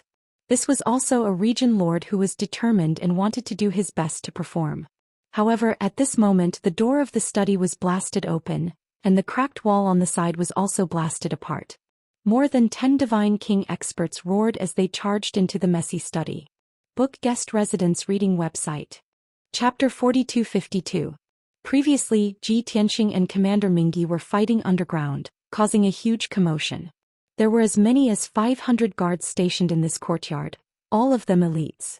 In addition, there were over 30 godly king powerhouses hiding in the courtyard, protecting Commander Mingi. These people were all startled awake, first running in all directions, then asking each other what happened. Guessing that there was an attack, many godly kings and guards searched everywhere for traces of the assassin. But they searched the entire courtyard as well as the surrounding 20 miles, but did not find anything out of the ordinary. Therefore, many godly kings were certain that the assassin was most likely still in the courtyard. Some godly kings only then remembered that they had not checked on Commander Mingi's condition, whether he was injured or not. But when the dozen godly kings arrived outside the study, they discovered that the defensive array had been activated, isolating the situation in the study, preventing people from probing. Therefore, in their anxiety, the godly kings joined forces to attack the defensive array of the study. Fortunately, that array's defense was not very strong, more to conceal aura, blocking divine senses from probing. After the dozen godly kings joined forces to attack a few times, they actually broke a hole in the array, even collapsing 2 walls. But when they rushed into the study and saw the situation inside clearly, they were dumbfounded on the spot. In the messy study, the 10 domain lords were present, but Commander Mingi was nowhere to be found. The 10 domain lords' expressions and postures were very strange. There was also a Dragon Clan youth in white robes in the study, looking very mysterious and dignified. Beside that white-robed youth stood 2 unfamiliar godly king powerhouses. And those 10 domain lords' postures seemed to be very respectful to the white-robed youth. What was going on? Who was that white-robed youth? There was silence in the study, everyone looked at each other but no one spoke. Suddenly, a middle-aged godly king saw the white-robed youth's face clearly, and his expression changed drastically, subconsciously crying out in surprise. Kenshin. He's Kenshin. The sudden cry of surprise was filled with deep shock and fear. The other dozen godly kings were stunned, staring at the white-robed youth in disbelief, carefully observing and sizing him up. When the face of the white-robed young man in front of them overlapped with the face of Kenshin in their memories, everyone was horrified. That's right, he was the famous Kenshin. No one dared to believe that Kenshin would actually sneak into Yudu City alone to assassinate Commander Styx. Most importantly, Kenshin seemed to have succeeded. If Commander Styx was still alive, he would definitely show himself and fight the Kenshin or order his guards to assist him. Since Commander Mingi was nowhere to be found and the 10 territorial lords were subservient to Kenshin, one could guess that Commander Mingi was most likely dead. Retreat. The first reaction of several god kings was to retreat immediately and flee back to the Netherworld Divine Palace. Commander Akron might have already died. However, they couldn't rule out the possibility that Commander Styx had escaped back to the Netherworld Divine Palace. There were also 20,000 guards and 200 Divine King powerhouses. Could be said to be an impregnable fortress, impregnable as a fortress. In the entire Yudu City, only the Netherworld Divine Palace could be considered safe. 9 god kings instinctively turned and rushed out of the study with this thought in mind. However, there were still 2 god kings who were too loyal to Commander Mingi or were too honest. They actually questioned Xianxia and the 10 territorial lords loudly. Kenshin, you killed Commander Mingi? Territorial lords, where did Commander Mingi go? Is he injured? What are you standing there for? Why aren't you gathering the guards and fighting Kenshin together? The 2 god kings were the captains of Commander Mingi's guards. They had always been in charge of protecting Commander Mingi. Saying these words was only their instinctive reaction. However, the 9 god kings who turned and fled and the 10 territorial lords in the study were stunned when they heard this. They all looked at the 2 god kings in unison, revealing complicated expressions and gazes. Some had an expression of admiration that said, "Brother, you're really awesome." Some didn't know whether to laugh or cry with a look that said, "Are you two really stupid or just pretending to be stupid?" Some had pity and helplessness in their gazes. The place was temporarily quiet. It was dead silent. Xianxia glanced at the 2 god kings and casually shot out a dazzling golden light, which instantly enveloped the entire residence. Zhoush. A golden light barrier with a radius of 3,000 feet sealed the entire residence. Immediately, all the guards and god kings who scurried about frantically in the courtyard in search of the Styx commander all froze. Everyone raised their heads and looked at the golden light barrier, revealing angry and helpless expressions. "Since you're here, stay," Xianxia said indifferently. The 12 god kings seemed to have woken up from a dream, and they immediately revealed looks of regret. It was obvious that Kenshin planned to kill them all. If they knew this would happen, they wouldn't have stopped just now. They would have fled without a care. And now the entire residence was sealed. It was impossible to escape even if they wanted to. The patriarch of the Hidden Dragon clan and the Kuei clan reacted. They hurriedly held their divine weapons and shouted at the 12 god kings at the door. "What are you waiting for? Get in here if you don't want to die. Lord Kenshin is here. If you know what's good for you, immediately admit defeat and surrender." Actually, everyone had already thought about it. Commander Mingi was definitely not Kenshin's match, and Yuta City would fall sooner or later. Therefore, this outcome was within their expectations. What they cared about the most was whether Kenshin would forgive them and spare their lives. They were so flustered just now because they were afraid that Kenshin would kill them all with just a few moves. Now it seemed that Kenshin wasn't that cruel and violent. As long as they admitted defeat and surrendered, they still had a chance to live. The 12 god kings heaved a sigh of relief and returned to the study. Only the 2 guard captains of Commander Mingi's guards stood awkwardly on the spot. Just now no one else spoke. Only the 2 of them questioned Kenshin and the 10 region lords righteously. They appeared to be very loyal to Commander Mingi. Now if they didn't surrender, they would be killed. If they surrendered, it would seem that they had no moral integrity and backbone. It was too embarrassing. Luckily, everyone's minds were in a mess and their thoughts were complicated. No one cared about their situation. The 12 god kings entered the study and bowed in unison, expressing their allegiance to Xianxia. Xianxia didn't waste any time. He couldn't even be bothered to say any high-sounding words. He directly ordered, "All of you line up and recite the oath of surrender." Therefore, the 12 god kings instantly understood. No wonder the 10 region lords were gathered here. It looked so strange. It turned out that they were the first to admit defeat and were reciting the oath of surrender. Too despicable. These fellows were in high positions and were usually more loyal than anyone else. They didn't expect that they would surrender the moment something happened to Commander Mingi. Chapter 4253. The 12 or so god kings and domain lords in the study came from different factions and were not harmonious with each other. In the past, everyone would fight to be the first to show their loyalty to Commander Styx and the Netherworld Divine Emperor. Because of this, there was no lack of scheming among them. Now that something had happened to Commander Styx, they had no choice but to surrender to Kenshin. Seeing the 10 domain lords surrender first and being very respectful in front of Kenshin, the 12 or so god kings were jealous and angry. They only hated themselves for not surrendering to Kenshin at the first moment. If they had performed well, they might have been able to get an official position under Kenshin. Furthermore, in front of Kenshin, it was impossible for them to play any tricks or schemes. Next, the few domain lords no longer hesitated. They all rushed to receive the Jade Scrolls and quickly recited the Oath of Surrender. Soon, divine light and Dao runes appeared on the domain lords who had recited the Oath of Surrender. Shocking thunder boomed in the sky above Yudu City.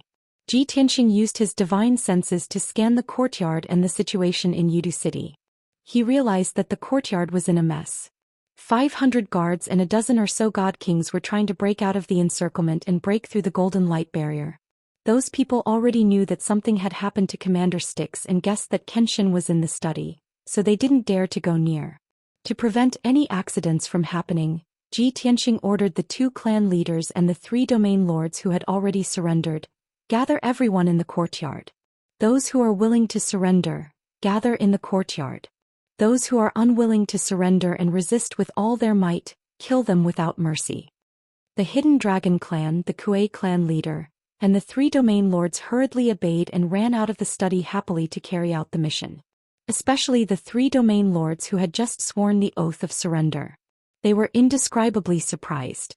After all, they had just surrendered and received a mission from Kenshin. This meant that Kenshin trusted them and gave them a chance to perform. Didn't they see the envious expressions of those god kings and domain lords who were preparing to surrender? Such a good mission and opportunity to perform, they had to grasp it well and not screw it up. With such feelings, the 3 domain leaders and the 2 clan leaders rushed into the house and flew into the night sky to carry out their mission. Under their shouts, threats, explanations and persuasions, the 500 guards and god kings stopped panicking. They all quieted down. The 2 clan chiefs spoke the truth, saying that Kenshin Great One was here, already killing the Styx commander. All the soldiers under Mingi's command could be spared from death if they surrendered. Those who resisted would be killed without mercy. The 500 guards and a dozen god kings were filled with fear and doubt. At this time, the 3 region masters jumped out again and said with certainty that Commander Mingi was dead, Yuta City was destined to fall, and Reincarnation Island would definitely be controlled by Kenshin.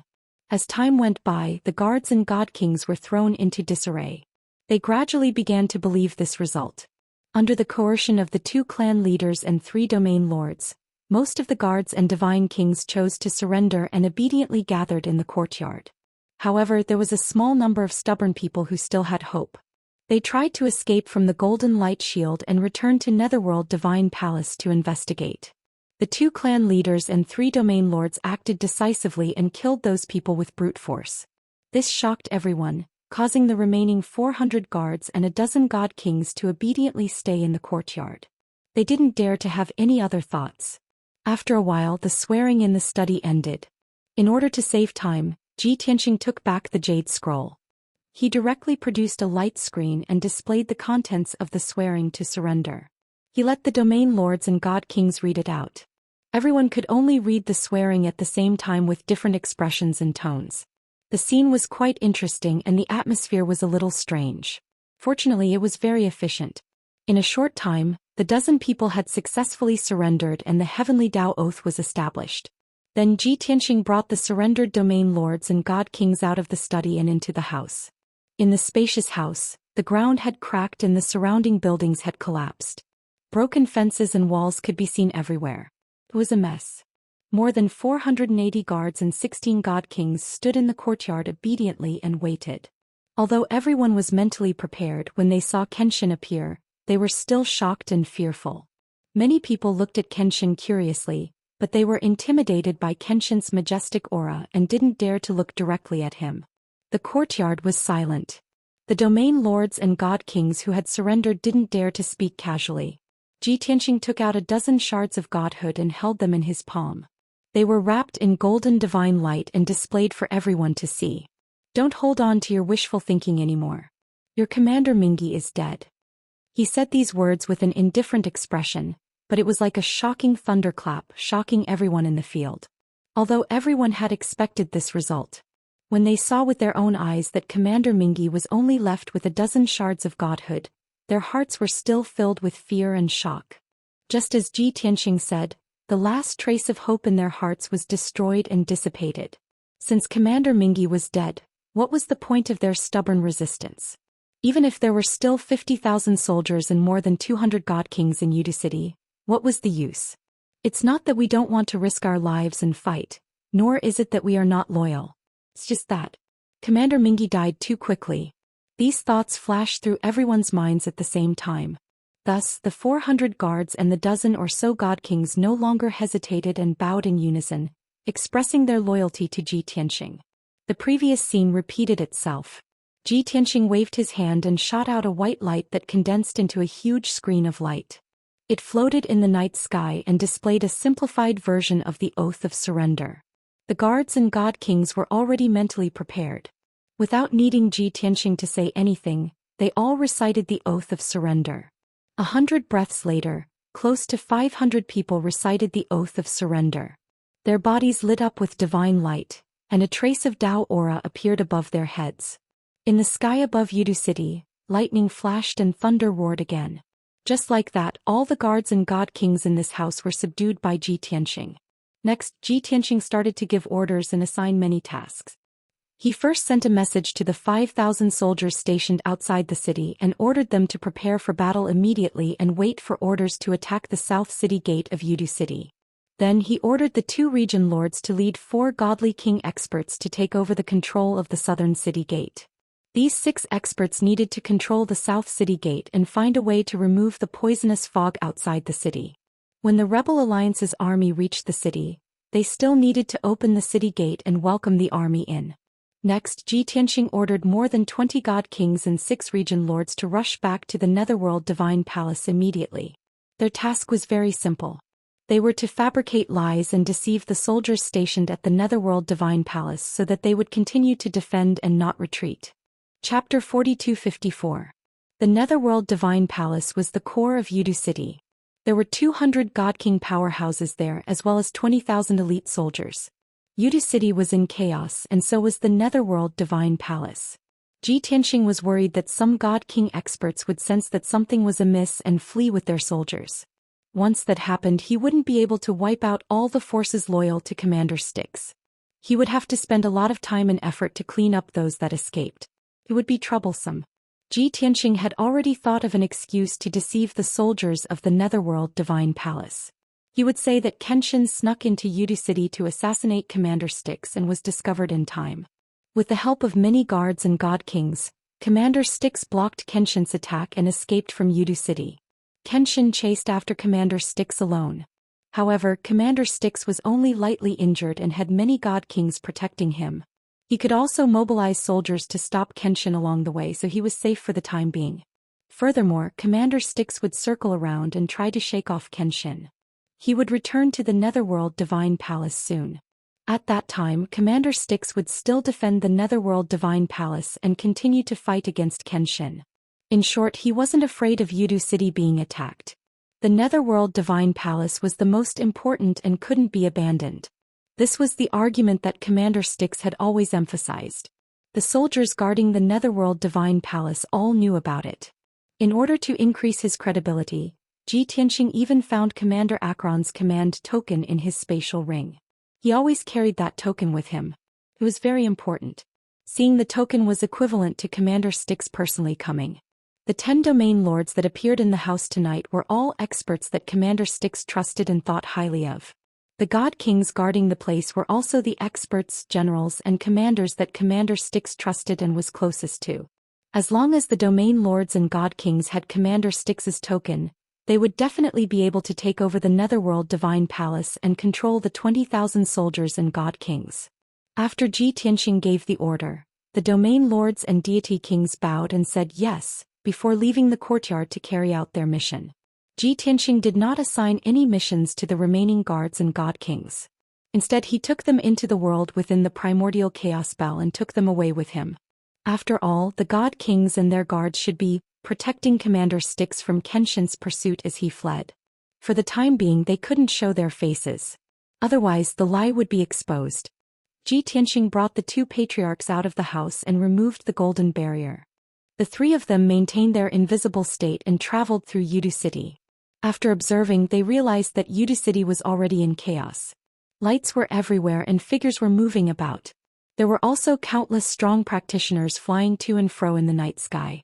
The huge commotion from before had turned the entire Yudu City upside down. The ground had cracked and the buildings had collapsed. The 1 million civilians who remained in the city were shocked. They fled in panic and shouted. Of the 30,000 soldiers guarding Yudu City, close to 10,000 were sent out to patrol and search for traces of the assassins. The 20,000 soldiers guarding the Netherworld Divine Palace strictly followed Commander Styx's orders. No matter what happened outside, they didn't let down their guard and continued to guard their posts. However, the 200 god kings in the Divine Palace were more free. Half of them flew out of the Divine Palace and were investigating the situation in Yudu City. After that, Ji Tianxing forced the 10 domain lords, close to 500 guards, and god kings to swear a heavenly Dao oath, which caused a phenomenon in heaven and earth. In the sky above Yudu City, Shocking lightning kept exploding and deafening thunder boomed. The terrifying might of heaven enveloped the entire Yudu city, causing everyone to be terrified. The civilians who were fleeing in panic saw that Yudu city was sealed and couldn't escape. They could only hide in their own residences. The soldiers guarding the city and patrolling guards were also playing their roles actively. They comforted the frightened civilians and quickly restored order and peace. Tianxing flew in the city for a while and observed the situation in the city. He then made a decision. The situation wasn't bad. At least there wasn't too much chaos and there wasn't a large batch of soldiers escaping Yudu city. From this, it could be seen that the 50,000 soldiers and 200 god kings had firm wills. They were also very loyal to Commander Styx. It was also because of this that he couldn't let these people escape Yudu city. He had to plan carefully and catch them all in one fell swoop. Otherwise, if these soldiers were scattered all over Reincarnation Island, they would stir up trouble in the future. The chiefs of Hidden Dragon and Kuei tribe followed behind Tianxing. After a long silence, they finally couldn't help but ask. Lord Kenshin, Commander Styx has been killed by you. Yudu city has no leader. What should we do next? Lord, I think that if we wait for Chief Songhe to lead the army here, it will take a few more days. The people of Yudu city are already in a state of panic. If we delay, there might be changes. We have to attack the city as soon as possible and take control of this city. The 7,500 soldiers led by Chief Songhe hadn't arrived yet. If Tianxing wanted to attack Yudu city, he could only use the 5,000 soldiers outside the city. And those 5,000 soldiers were the disciples of Hidden Dragon and Kuei tribe. In other words, if Tianxing did that, the merit of conquering Yudu city would belong to these two tribes. They would become the greatest contributors. The two chiefs had made such a suggestion with the intention of snatching the merit, but it was indeed in line with the actual situation. However, Tianxing already had plans.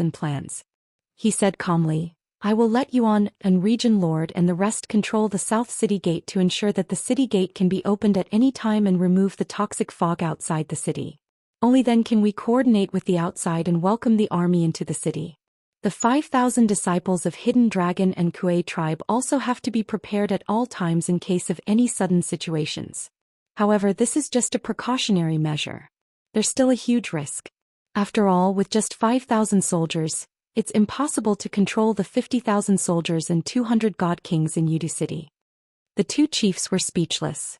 They also understood that this plan wouldn't work, so they asked, since my lord already has a plan, we will naturally follow your orders. However, I wonder what my lord plans to do. Tianxing revealed a playful smile and said, the main task is still to control Netherworld God Palace and stabilize the 20,000 elite soldiers and 200 god kings.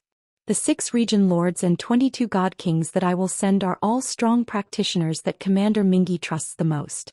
They are basically the god generals and commanders that lead the army. Their statuses are extremely high. Let them stabilize the situation in Netherworld God Palace first. I will enter Netherworld God Palace secretly and control the soldiers and god kings in batches, forcing them to surrender and swear their loyalty. When the two chiefs heard this, they knew that this plan was very reliable and feasible. This method of boiling the frog in warm water could gradually control the 20,000 soldiers and 200 god kings in Netherworld God Palace. Even if there was a mistake in the middle or someone felt that something was wrong and wanted to escape, it wouldn't cause too much damage. First, they would nibble away in the dark. After controlling Netherworld God Palace, they could swallow the entire Yudu city and even the entire Reincarnation Island. Chapter 4255. Tianxing's plan to devour the whale was gradually being carried out. He brought the two chiefs to walk around Yudu city. Seeing that the region lords and divine kings were carrying out their missions seriously, quickly pacifying and suppressing the chaos in the city, Tianxing was finally at ease. Around 4 to 6 hours later, dawn arrived and a new day was about to arrive.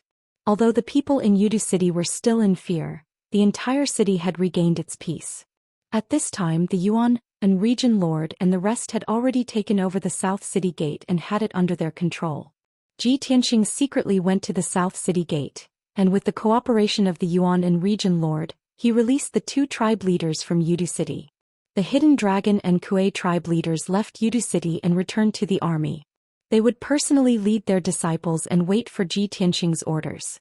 Tianxing stayed in Yudu city alone and continued his series of plans. He went to Yudu Divine Palace again and passed through the crack in the formation, silently entering the Divine Palace. On the other side, the region lords and over 20 divine kings also gradually took control of the entire Divine Palace. They controlled the Divine Palace where Commander Mingi usually resided. They held Commander Mingi's medallion, controlling and commanding 20,000 soldiers and 200 god kings. With their cooperation, Ji Tianxing entered the Divine Palace without any obstructions and took over Commander Mingi's residence. In this way he wouldn't be discovered by the other divine kings if he hid in the Divine Palace. The sun rose and a new day arrived. In the morning, the region lords and over 20 divine kings gathered close to 200 divine kings and generals under his orders to discuss matters in the meeting hall. The region lords told the generals about what happened last night, as well as Commander Mingi's whereabouts and plans. Commander Mingi escaped and shook off Kenshin's pursuit. During this period of time, they would pass on Commander Mingi's orders and command the defense of Yudu City. No matter what happened, Yudu City couldn't fall into chaos, and Yudu Divine Palace had to be strictly guarded. Nothing could go wrong. If anyone left their post or escaped, they would be executed on the spot. There was no tolerance. Most of the god kings and generals had no objections to this. Everyone was willing to hole up in Yudu City and hide in the Netherworld Divine Palace, waiting for Commander Mingi to return. However, among the many god kings, the patriarchs and elders of 4 ancient clans were extremely dissatisfied with this and raised their doubts. Their loyalty to Commander Styx was lower, their own forces were stronger and their sense of smell was sharper. They had sensed a conspiracy and danger in this incident. They refused to believe the domain masters and the 20 or so god generals and commanders. Regarding this, the territorial leaders could only explain it in front of everyone. Seeing that the patriarchs and elders of the clans didn't listen at all and still didn't believe it, the domain masters asked them to stay and talk in detail after the meeting. Next, the territorial lords and the most powerful divine generals and commanders made some slight adjustments to the military deployment of Nether God Palace. After the meeting was over, the god kings bid farewell and left to carry out their missions. Only the patriarchs and elders of the 4 ancient clans remained in the conference hall, waiting for the territorial leaders to give a reasonable explanation. They insisted that if the territorial leaders couldn't produce sufficient evidence, they wouldn't be convinced and would refuse to listen to their orders. The best way was to find a way to get in touch with the Nether River commander and have them talk to him. The territorial leaders smiled and nodded in agreement, saying that these conditions could be fulfilled. Thus, the patriarchs and elders of the 4 ancient clans remained in the conference hall, waiting for the results. However, something unexpected happened. More than 10 god generals and commanders quietly left the conference hall and activated the defensive formation of the entire Divine Palace. A total of 3 formations were activated at the same time. The outermost formation had a concealment effect, blocking all divine senses. The middle formation had a strong defense, and the innermost formation was a sealing formation that sealed the entire Divine Palace. This way the people outside wouldn't be able to know what was happening inside the Divine Palace. Even if the patriarchs and elders of the 4 ancient clans were killed by the crowd, it wouldn't alarm anyone else. Sensing that the situation wasn't good, the experts of the 4 ancient clans were full of vigilance and immediately jumped up. They took out their divine weapons and looked at the territorial leaders and the god kings warily. They asked loudly, "What are you doing? Are you trying to silence us? I've always thought that you were a little strange. Now it seems that there is indeed something wrong with you." The patriarchs and elders of the 4 clans were alert. They had long been on guard and were about to draw their swords against each other. However, the territorial leaders didn't panic at all. They smiled and said, "What's the rush? Didn't you want to see Commander Mingi? We'll let you see him immediately." The patriarchs and elders of the 4 ancient clans were stunned and subconsciously looked at the secret door in the corner of the conference hall. At this moment, Ji Tianxing, who was dressed in a white robe and had a dignified expression, walked out of the secret door in the corner. When he appeared, the gazes of the patriarchs and elders of the 4 clans immediately gathered on him. They were dumbfounded at that moment. The conference hall was silent and the atmosphere was very awkward. Even a fool would know that the white-robed youth wasn't Commander Mingi. However, the 4 patriarchs and elders all felt that the white-robed youth's appearance was very familiar, as if they had seen him somewhere before. After a moment of absent-mindedness, they finally remembered. That handsome, dignified, mysterious and dignified white-robed youth should be the legendary Kenshin. The super expert whose name shook the world and shook the god world. The peerless genius who claimed that he would unify the god world and fight against the 5 god emperors. At this moment, the 4 patriarchs and elders' legs were about to turn to jelly, and their faces were full of shock. A few elders with weaker self-control couldn't help but exclaim, "Kenshin. He's Kenshin." The shouts of these elders were purely superfluous. The people present weren't stupid. Who didn't know that it was Kenshin? However, their exclamations made the atmosphere even heavier and more oppressive. When the 4 patriarchs and elders saw Ji Tianxing walk to the throne at the head of the table, they all subconsciously retreated. They were well aware that the entire divine palace was sealed by a great array and that no matter how hard they tried, they couldn't escape from this divine palace. However, their instincts drove them to move away from Ji Tianxing to obtain a faint sense of security. Ji Tianxing sat down on the throne at the head of the table and looked at the 4 patriarchs and elders indifferently. "Since this lord has appeared here, I'm sure you've already guessed what's going on. If you don't want to die, obediently surrender and pledge your loyalty if you know what's good for you." These 2 simple sentences shocked everyone present. The patriarchs and elders of the 4 ancient clans were speechless and their anger and killing intent dissipated. Chapter 4256. The patriarchs and elders of the 4 clans were not stupid. They immediately saw through the trick and guessed the truth. Since Commander Styx had disappeared and Kenshin had appeared in this divine palace, the domain lords and the many divine kings seemed to be very respectful to Kenshin. They looked submissive and flattering. It was obvious that Kenshin had indeed infiltrated Yudu City to assassinate Commander Styx. But the outcome was not as the domain lords had said. Commander Styx had been injured and escaped. Instead, he had been killed by Kenshin. The current situation was obvious. The domain lords and the many divine kings in the main hall had long submitted to Kenshin. They had become Kenshin's spies and controlled the Netherworld Divine Palace. Next, the other party would definitely think of a way to control the entire Netherworld Divine Palace and then Yudu City. Facing the mysterious and powerful Kenshin, the patriarchs and elders of the 4 clans did not have any intention of resisting. Not to mention the fact that Kenshin had the domain lords and the many divine kings beside him. Even if Kenshin was alone, they did not have the guts to attack. Even if they had 12 divine kings, they were not confident that they could defeat Kenshin alone. This was the deterrence of a peerless expert. The 4 patriarchs and elders were silent. They were silently weighing the pros and cons in their hearts. They were not willing to speak. Although they had predicted the outcome and knew that they could not resist today, they had pride and dignity. However, everyone had their own pride and backbone. Due to this problem, they didn't want to appear too weak to avoid being mocked by others. But Ji Tianxing did not have the time to slowly waste time with them. He directly released a violent divine aura that swept towards them. "I will give you 10 breaths of time. If you do not surrender, you will be killed without mercy." The 4 patriarchs and elders were stunned. They immediately showed fear in their eyes. They hurriedly looked at each other and communicated with their eyes. But everyone was in despair and helplessness. No one could think of a way or come up with any ideas that could change the situation. Time passed by, breath after breath. Everyone was under immense pressure. They were enduring the torment and the threat of death. Soon the 10 breaths of time would be up.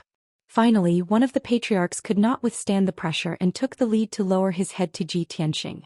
"Please calm down, Lord Kenshin. We were only loyal to Commander Styx and the god of the underworld because of the circumstances. Since Commander Mingi had already been executed, Lord Sword God had to take control of Yudu and even the entire Reincarnation Island. It was what everyone wanted. We, the Skyheart tribe, are willing to pledge our loyalty to Lord Kenshin and contribute to Lord Kenshin's great cause of unifying the entire Reincarnation Island." Clan head Tian Exen first explained himself to clear the relationship between the Skyheart race and Commander Styx. Then he expressed his respect for Kenshin and flattered him a little. No one knew exactly what he was thinking and what he was thinking. But this process had to be done. Even if he surrendered, at least it would look more dignified. After clan leader Ji Tianxing finished speaking, the other 3 clan leaders saw that he was the first to surrender and no longer had any reservations. They all expressed their loyalty to Ji Tianxing. Since the 4 clan leaders were all willing to surrender and pledge their loyalty, this matter was settled. Ji Tianxing waved his hand and threw out a jade scroll. It flew in front of the 4 clan leaders and made them read the oath of surrender one by one. He knew that the 4 patriarchs were exceptionally loyal to Commander Styx. Thus he could not be bothered to probe their sincerity in surrendering, much less entrust them with important tasks. He only forced them to read the oath of surrender and not cause trouble in the future. The 4 clan leaders did not know what Ji Tianxing was thinking. They still thought that since they had surrendered they had to show off in front of Kenshin no matter what. Thus they scrambled to snatch the jade scroll and took the initiative to read the oath of surrender. The domain lords and many divine kings had seen this scene before and could guess what the 4 clan leaders were thinking. They couldn't help but sneer inwardly. Not long after, the 4 clan leaders read the oath of surrender one by one. At this moment, their bodies lit up with divine light, and Dao runes appeared above their heads. Above Yudu City, lightning flashed and thunder rumbled. Feeling the mysterious heavenly might, the 4 clan leaders kept quiet out of fear, their hearts filled with unease. Now, even if they were given 10 guts, they would not dare to disobey Kenshin's orders. But this matter was not over yet. Ji Tianxing took out a simple oath of surrender and threw it to the 8 clan leaders, asking them to read it in front of everyone. Although the 4 clan leaders could represent their clans, Ji Tianxing was not afraid of them playing tricks. They had not sworn an oath of surrender. However, the 8 elders did not swear an oath to the Tao of Heaven. If they intentionally or unintentionally leaked any information and harmed Ji Tianxing's interests, that would be unforgivable. To prevent such a thing from happening, it was more reliable to make them swear an oath. The 8 clan leaders did not expect Kenshin to target them. While they complained in their hearts, they could only obediently read the oath of surrender. They had no choice. Their clan leaders had already surrendered and pledged their loyalty. They could not possibly resist, right? Not to mention that if they resisted, it would make things difficult for the clan leaders. Just Kenshin's anger alone could easily take their lives. In order to protect themselves, it was better to obediently pledge their loyalty. Anyway, the many god kings in the hall had already sworn their oaths of surrender, so it was not embarrassing. Just like that, after a few minutes, the 8 clan leaders had all surrendered. In the sky above Yudu City, the dull sound of thunder rang out again. The tens of thousands of guards in the city as well as the millions of citizens were all shocked by the mighty heavenly might and the rumbling thunder. The citizens were all anxious and secretly discussed why such a phenomenon of heaven and earth had appeared again. Such a phenomenon appeared last night, and it was said that Kenshin had come to assassinate Commander Styx. Why did it appear again today? Could it be that Kenshin was still in Yudu City? Was he still fighting with Commander Styx? That was impossible. If that was the case, Yudu City would not be so peaceful. It would have been destroyed by the aftermath of the battle between the 2 experts. Therefore, some citizens guessed that Kenshin was the favored child of the heavens, the embodiment of justice, representing the heavenly Tao to protect the order of the god world. This should be the tyranny of Commander Styx and the god of the underworld, which angered the heavens, so such a lightning punishment was sent down, right? The citizens discussed fervently and there were all kinds of strange theories. Fortunately, there were many experts and guards in the city, so the city could still maintain its peace and did not become chaotic. Not long after, the patriarchs and elders of the 4 clans left the discussion hall with normal expressions. The 3 god formations of the god palace were also closed and everything returned to normal. Some of the guards and soldiers outside, even if they had some doubts, did not dare to casually discuss or ask.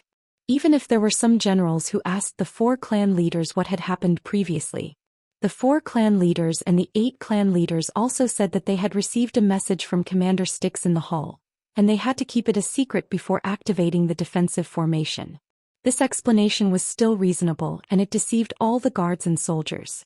The 4 clan leaders and the clan leaders under them returned to their respective posts and continued to carry out their missions like before, without any abnormalities. In the evening, more than 10 God King experts were ordered to rush to the meeting hall to accept a mission. Clearly, Ji Tianxing had started to nibble away at the 200 God Kings in the Netherworld God Palace. Bookhouse Reading Website. Chapter 4257.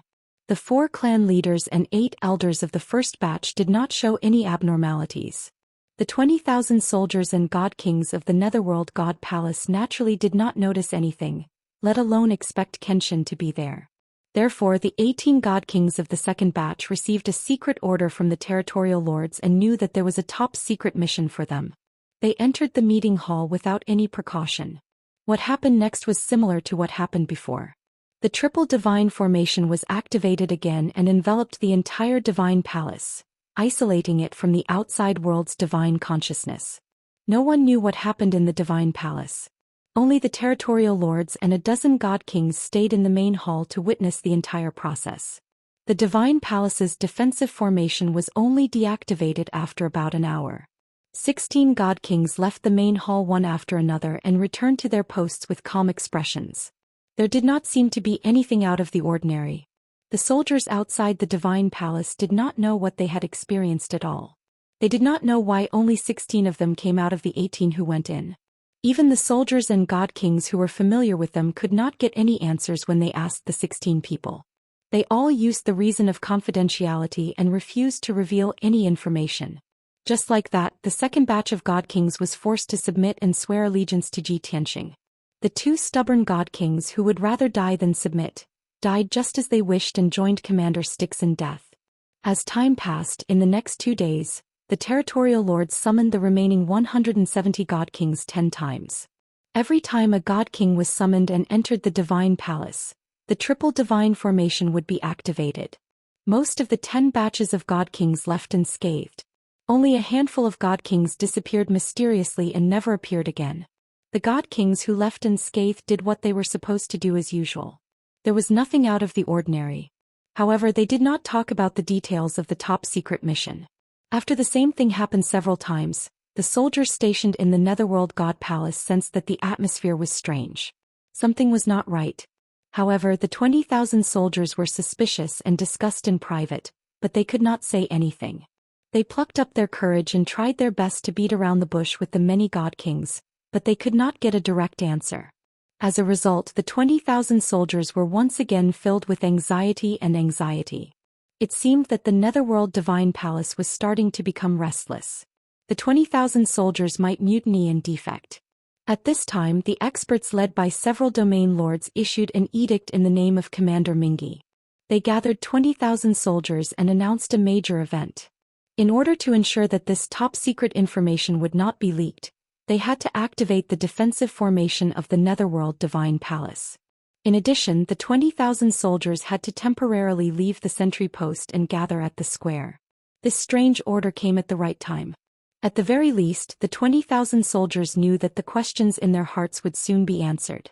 Therefore, the soldiers left their posts and rushed to the square in the middle of the Divine Palace. The square with a radius of 10,000 feet was large enough to accommodate 20,000 soldiers. They lined up in the square according to different forces and formations. Close to 100 divine king powerhouses surrounded the plaza, waiting patiently. There were also dozens of god kings who went to activate the defensive array of the Netherworld Divine Palace. Swoosh, swish. Not long after, divine light soared into the sky from all directions, forming a huge screen of light. Soon, all the formations within a radius of 15 miles were activated, forming a semicircular blood-colored screen of light that sealed the entire Netherworld Divine Palace. The blood-colored screen of light blocked out divine consciousness. Everything that happened in the Divine Palace could not be detected by the outside world. Seeing this, the 20,000 soldiers on the square immediately panicked and worried. Many of them had a bad premonition. Fortunately, the domain lords led many divine generals and commanders to appear above the square in time, attracting everyone's attention. These domain masters, divine generals, and commanders were the strongest, most powerful experts under Commander Mingi's command.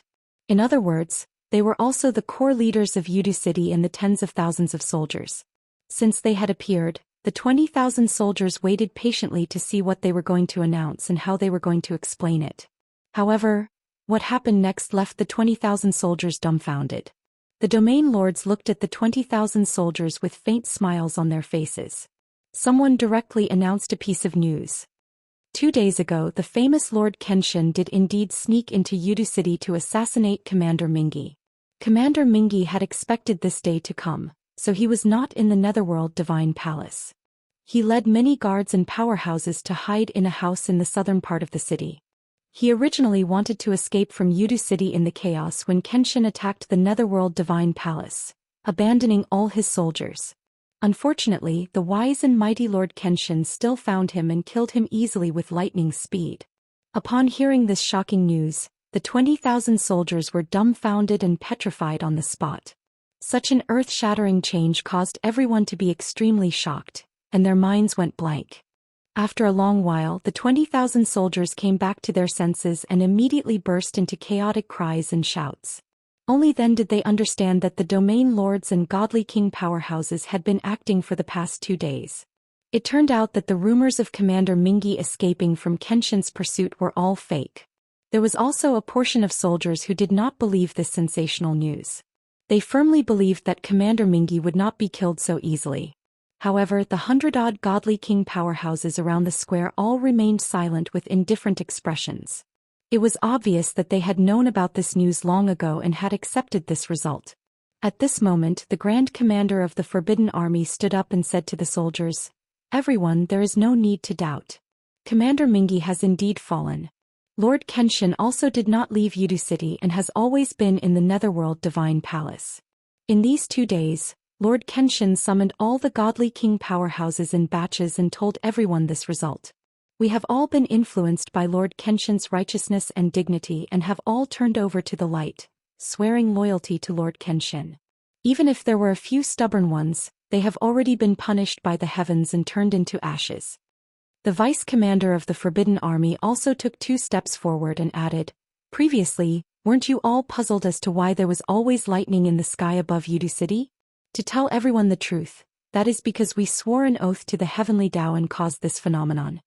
Finally, a highly respected domain lord said to the soldiers, "The general trend cannot be defied and the will of the heavens cannot be defied. Lord Kenshin is the embodiment of justice, the messenger of the heavens, and has come to save Reincarnation Island. You all only have 2 choices now: either admit defeat and sincerely repent, or be punished by the heavens and die." Chapter 4258. Previously, when Ji Tianqing forced the various territorial lords and divine kings to surrender, he also said the same thing, appearing particularly domineering, overbearing, and majestic. At this moment, when that old grizzled territorial lord said these words, although it was a little like a fox exploiting the tiger's might, it also felt very comfortable and was exceptionally proud in his heart. Under the suppression of the powerful aura, the 20,000 soldiers were in an uproar, all panicked and uneasy at a loss on what to do. The surrounding 100 divine king powerhouses were all their immediate superiors or clan heads, commanders, generals, and so on. Even their leader swore an oath of surrender to Kenshin. Did they, these divine lord realm small fries, still have the qualifications to resist? The outcome was of course without suspense. Many of the soldiers were already mentally prepared to surrender in their hearts. Firstly, their strength was meager and could not resist on the spot. Otherwise it would be a dead end.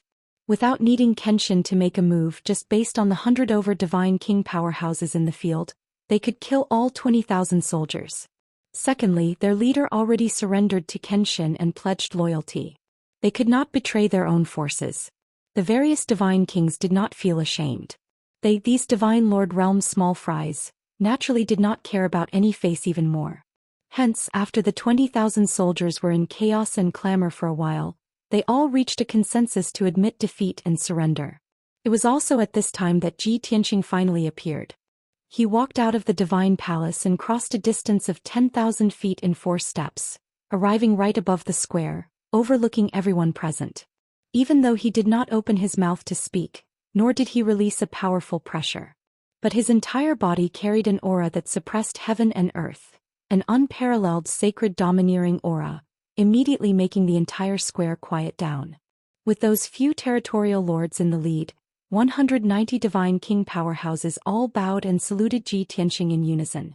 The 20,000 soldiers were stunned on the spot, all awed by Ji Tianqing's aura. Each and every one of them revealed reverence and fear, not daring to make a sound.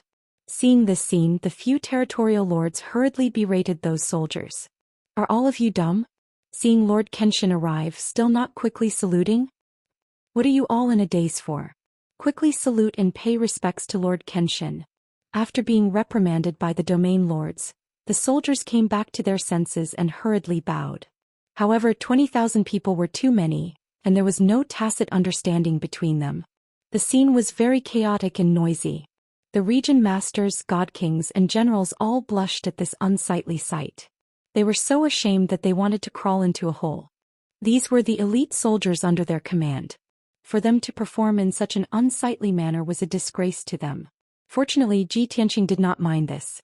He calmly waved his hand and shot out a white light, which condensed into a huge white light screen in the sky. A large number of golden words appeared on the white light screen, showing a simplified version of the surrender oath of about 300 words. There was no need for Zhi Tianqing to explain anything. Everyone understood that the 20,000 soldiers had to swear this oath to the heavenly Tao before they could be considered to have surrendered and pledged their loyalty. A familiar scene appeared once again. The 20,000 soldiers carefully read the oath of the heavenly Tao on the light screen. The more they read, the paler their faces became and the more frightened they became. The oath's content was harsh and complicated. It was truly unprecedented and made one's scalp tingle. In the past, many soldiers had heard that when Kenshin ruled the boundless heaven continent, he made a terrifying oath of the heavenly Tao. The content was very frightening. Everyone thought that it was just forcing the enemy to swear an oath of surrender. It was nothing more than using their lives as a threat. What was there to be afraid of? But now, everyone saw the content of the oath with their own eyes. Only then did they know that the frightening thing was not the consequences of violating the oath. Instead, this oath of the heavenly Tao was very detailed. It took into account all the possibilities that the swearer could harm Kenshin's interests and threaten Kenshin's safety. In other words, as long as they made this oath of the heavenly Tao, even if the soldiers did not mean what they said and secretly talked about Kenshin, it was not allowed. Even if they had disrespectful or hateful thoughts toward Kenshin, directly or indirectly harmed Kenshin's interests, or passively treated Kenshin's orders, they would be punished by the heavens. But anyone who made the oath of the heavenly Tao must be loyal to Kenshin wholeheartedly. Otherwise they would be reduced to ashes. The 20,000 soldiers suddenly understood. No wonder those 190 divine kings, their leaders were all so obedient and were very respectful toward Kenshin. It turned out that it was all the effect of the oath of the heavenly Tao. The plaza experienced a brief silence. Some soldiers with stronger mental fortitude began to recite the oath of surrender. The other soldiers came back to their senses. They were afraid that they would show too much hesitation and resistance, and be killed on the spot as a warning to others. Therefore, they did not hesitate anymore and hurriedly recited the oath loudly. The plaza immediately became lively, clamorous, and a boiling cauldron of voices. The order in which the 20,000 soldiers recited the oath was different. Their voices were either loud or soft and were not uniform. Just by listening to the voices, it was very hard to distinguish who recited the oath and who muddled through. But one thing was very obvious. They could clearly distinguish who was reciting the oath of the heavenly Tao. That was, when the oath of the heavenly Tao was recited halfway, divine light would light up all over the person reciting it. Tao rhymes would appear above their heads. This was the most obvious mark. There was no need for Zhi Tianqing to supervise and check. The 190 divine king experts consciously carried out their duty of supervision. Even though 99% of the soldiers were very honest, there were still a dozen or so soldiers who played tricks. They pretended to be reciting the oath, but in reality they were spouting nonsense. A few divine king experts pulled those people out and killed them on the spot. Their methods were even more ruthless than Zhi Tianqing's. This action indeed intimidated all the soldiers, causing them to be filled with fear. No one dared to play tricks anymore. Even those who spoke slowly were so frightened that they hurriedly sped up and finished reciting the oath of surrender as soon as possible. Even so, it took a full 15 minutes for the 20,000 soldiers to recite the oath of surrender one after another. Everyone was enveloped by divine light, and a wisp of faintly discernible Tao rhymes appeared above their heads. In the sky above Yudu City, thunderbolts that covered the sky and earth appeared again. They flashed and boomed continuously. Yudu City, which was almost drowned by the lightning in the sky, fell into panic once again. The million citizens were on tenterhooks as they discussed quietly. The 30,000 soldiers guarding the city still didn't know what was going on. They were also very flustered and worried, and they all sent messages to the god generals to report. Those soldiers guarding the city would never have thought that their generals had long pledged their loyalty to the Kenshin. Hence, the reply that the 30,000 soldiers received was also very easy to guess. Naturally, it was for them to remain calm and not panic. When the soldiers guarding the city received the reply, they were still skeptical. However, there was nothing they could do. They could only stick to their post. Not long later, the 20,000 soldiers of the Netherworld Divine Palace had all surrendered. The entire Netherworld Divine Palace had completely fallen into Ji Tianxing's control. He also appeared openly and didn't need to hide anymore. At this point, the plan to swallow the whale was more than half completed. As long as he subdued the 30,000 soldiers guarding the city, it would be over. Chapter 4259. Not only did Ji Tianxing control the Netherworld God Palace, but he also subdued 20,000 soldiers. The 18 domain lords, the patriarchs and elders of the 4 ancient clans, the commanders of the imperial guards, and the inspector of the city guards were all under his command. In this way, all of the mainstays under Commander Mingi's command were taken care of in one fell swoop. Just as the Netherworld God Palace regained its peace, Ji Tianxing received a message from clan head Song He. As it turned out, the 7,500 soldiers led by clan head Song He had finally arrived outside Yidu City and met up with the Hidden Dragon clan and the Kuei clan. Since the 5 clans under the Rebel Alliance were all here, Ji Tianxing didn't waste any more time and prepared to completely occupy Yidu City. He first sent 6 region lords and 30 God King experts to take over the east, west and north city gates of Yidu City. Within 2 hours, the 36 experts completed their missions. In this way, the 4 city gates of Yidu City were all under Ji Tianxing's control.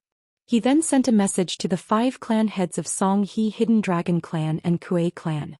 He ordered them to split into 2 groups and enter the south and east city gates respectively. In any case, the people guarding the city gates were their own people, so the disciples of the 5 clans could enter directly. After entering Yidu City, they only had one goal, and that was to control the soldiers guarding the 2 city gates as soon as possible. After the 5 clan heads received the order, they immediately started their preparations. Ji Tianxing also sent out the commander of the royal guards and a god general to lead over a dozen god kings and close to 10,000 soldiers to the north and west city gates respectively. Their mission was to control the soldiers guarding the 2 city gates. Other than that, Ji Tianxing also asked the city guard's governor to lead over 3,000 soldiers to control the city protection formation. Ji Tianxing only had one request for the various armies, and that was to control the 30,000 soldiers guarding the city. None of them could escape. The various god kings and soldiers received the order and immediately took action. Next, an inconceivable scene appeared in the seemingly calm Yidu City.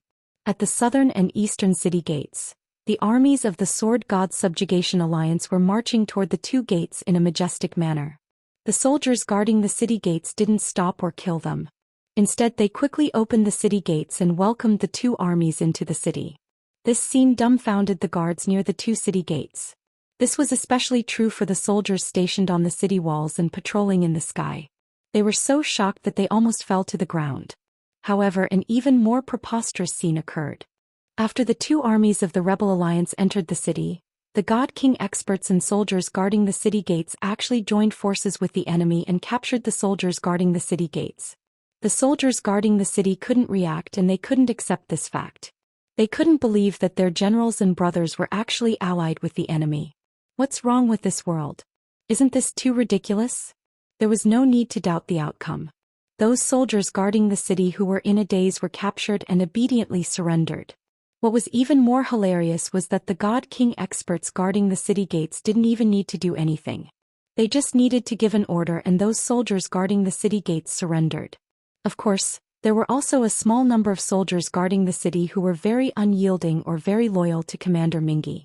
When they sensed that the Yidu city had changed hands, they would rather die than submit. They even wanted to self-destruct and perish together with the traitors. This was all within the expectations of the God King experts. They promptly took action and used their lightning-fast methods to extinguish the flames of self-destruction. They didn't cause any damage. The same scene was playing out at the west and north city gates of the Yidu city. When the soldiers guarding the city saw the Forbidden Army commander and the City Guard Army supervisor bringing thousands of soldiers to the vicinity of the city gates, they were very surprised and curious. Of course, They could recognize that the thousands of soldiers were the elite soldiers guarding the Netherworld God Palace. Most of them were Forbidden Army soldiers. In other words, those soldiers were even more elite than the soldiers guarding the city. Their statuses were also slightly higher. It was really strange. What were the Forbidden Army soldiers doing at the city gates instead of guarding the Netherworld God Palace? After that, the Forbidden Army commander and the City Guard Army supervisor ordered the soldiers guarding the city to surrender. This baffling order caused the soldiers guarding the city to be at a loss. They couldn't make heads or tails of it. However, many of the soldiers guarding the city instinctively put away their weapons and assumed a posture of surrender. As for those soldiers guarding the city who had yet to react, they were still whispering to each other or asking each other what was going on. The Forbidden Army commander and the City Guard Army supervisor didn't waste any time. They immediately ordered the elite soldiers under their command to surround the soldiers guarding the city and capture them on the spot. A small number of soldiers guarding the city realized that the situation wasn't good and hurriedly turned to flee. However, the Great City Protecting Formation had always been activated. Moreover, it was controlled by someone to seal off the Yudu city, making it impossible to enter or leave. Those God Lord Realm soldiers guarding the city naturally couldn't break through the Great City Protecting Formation. They were quickly captured. What happened next was logical. When the conditions were right, success was achieved naturally. The various armies used the 4 city gates as the center and started to search the center of Yudu city. They captured all the soldiers guarding the city and patrolling guards along the way. 4 hours later, the various armies brought close to 30,000 captives and gathered at the plaza in the center of the city. That plaza with a radius of 30,000 feet was enough to accommodate over 100,000 people. At this moment, the 20,000 soldiers under Ji Tianxing's command escorted close to 30,000 soldiers guarding the city. They didn't feel crowded when they gathered at the plaza. Even though the soldiers guarding the city felt wronged and puzzled, they didn't dare to make a ruckus under the heavy atmosphere. They could only discuss in secret and ask what was going on. In addition, there were also 3,000 soldiers searching for the soldiers guarding the city and patrolling guards in Yudu city. After all, there were only 29,200 people that were captured on the plaza. There were still over 700 soldiers that weren't captured. The commoners of Yudu city also discovered the drastic change in the city. They were filled with doubts and couldn't make heads or tails of it. In their eyes, the 5 families of the Rebel Alliance had killed their way into Yudu city, which meant that the Kenshin had also come. It should have been a chaotic situation. In the end, not only did the soldiers guarding Yudu city not deal with the Rebel Alliance's army, they even joined forces with the Rebel Alliance to capture the soldiers guarding the city. Helping the enemy to capture their own people? What was this called? The commoners of Yudu city were still slightly different from the commoners of Reincarnation Island. The commoners that lived in this city were all either rich or noble. The soldiers under Commander Mingi and Marshal Blood Prison had many descendants and branches over the past 1,000 years. There were also many relatives and so on. In short, the commoners of this city were even more loyal to Commander Mingi and the god of the underworld. They weren't like the commoners of Reincarnation Island who welcomed the Kenshin to save Reincarnation Island. On the contrary, they would rather the Kenshin be defeated and Yudu city and Reincarnation Island maintain the status quo. Book Guest Residence Reading Website. Chapter 4260. Of course, no matter how much the citizens of Yudu city didn't welcome the Kenshin, they didn't have the guts to unite and resist. They could only watch in the dark and observe the changes. After all, many of the citizens were nobles and had heard some news from various sources. Although they didn't know the truth, they could guess that Commander Styx had died long ago with their sharp senses. Since the Kenshin had already taken control of the situation, it was only a matter of time before they took over Yudu city and Reincarnation Island. They were powerless to change the outcome, so they could only accept it silently. Unknowingly, another 4 hours passed. The 3,000 elite soldiers searched around Yudu city twice and finally captured the remaining 700+ soldiers and patrolling guards. When these soldiers were brought to the plaza in the city, the 30,000 soldiers were finally gathered. The more than 20,000 captives who had been waiting in the square had long been exhausted and tortured. Waiting in the unknown was the scariest, especially when they didn't know what their fate would be. At first they were uneasy, but as they let their imaginations run wild, they were filled with fear. Now that the 30,000 soldiers were gathered, they guessed that the time to decide their fate had arrived, right? As expected, The Imperial Army commander, vice commander and city guard inspector began to speak. It was still the same speech as before, telling the soldiers that Commander Styx had already been killed by the Kenshin. Now the 20,000 elite soldiers and close to 200 God King experts had already surrendered to the Kenshin. These 30,000 soldiers had to surrender to the Kenshin and swear their loyalty. Otherwise they would be executed on the spot. Not to mention that the threat of death made the soldiers fearful and choose to surrender without hesitation. Their immediate superior, the numerous generals and city guard supervisor, had already surrendered to the Kenshin. What reason did they have to defend Yudu City? Commander Styx had already died, and their generals had also betrayed and surrendered. What loyalty did they have to talk about? The outcome was destined. The 30,000 soldiers didn't hesitate and immediately expressed their willingness to surrender. Therefore Ji Tianqing appeared at the most appropriate time. With a dignified expression he stepped across the sky and arrived above the plaza in the middle of the city. The 30,000 soldiers guarding the city had never seen Kenshin's true appearance, but they were well aware of Kenshin's powerful means. They were all fearful and uneasy.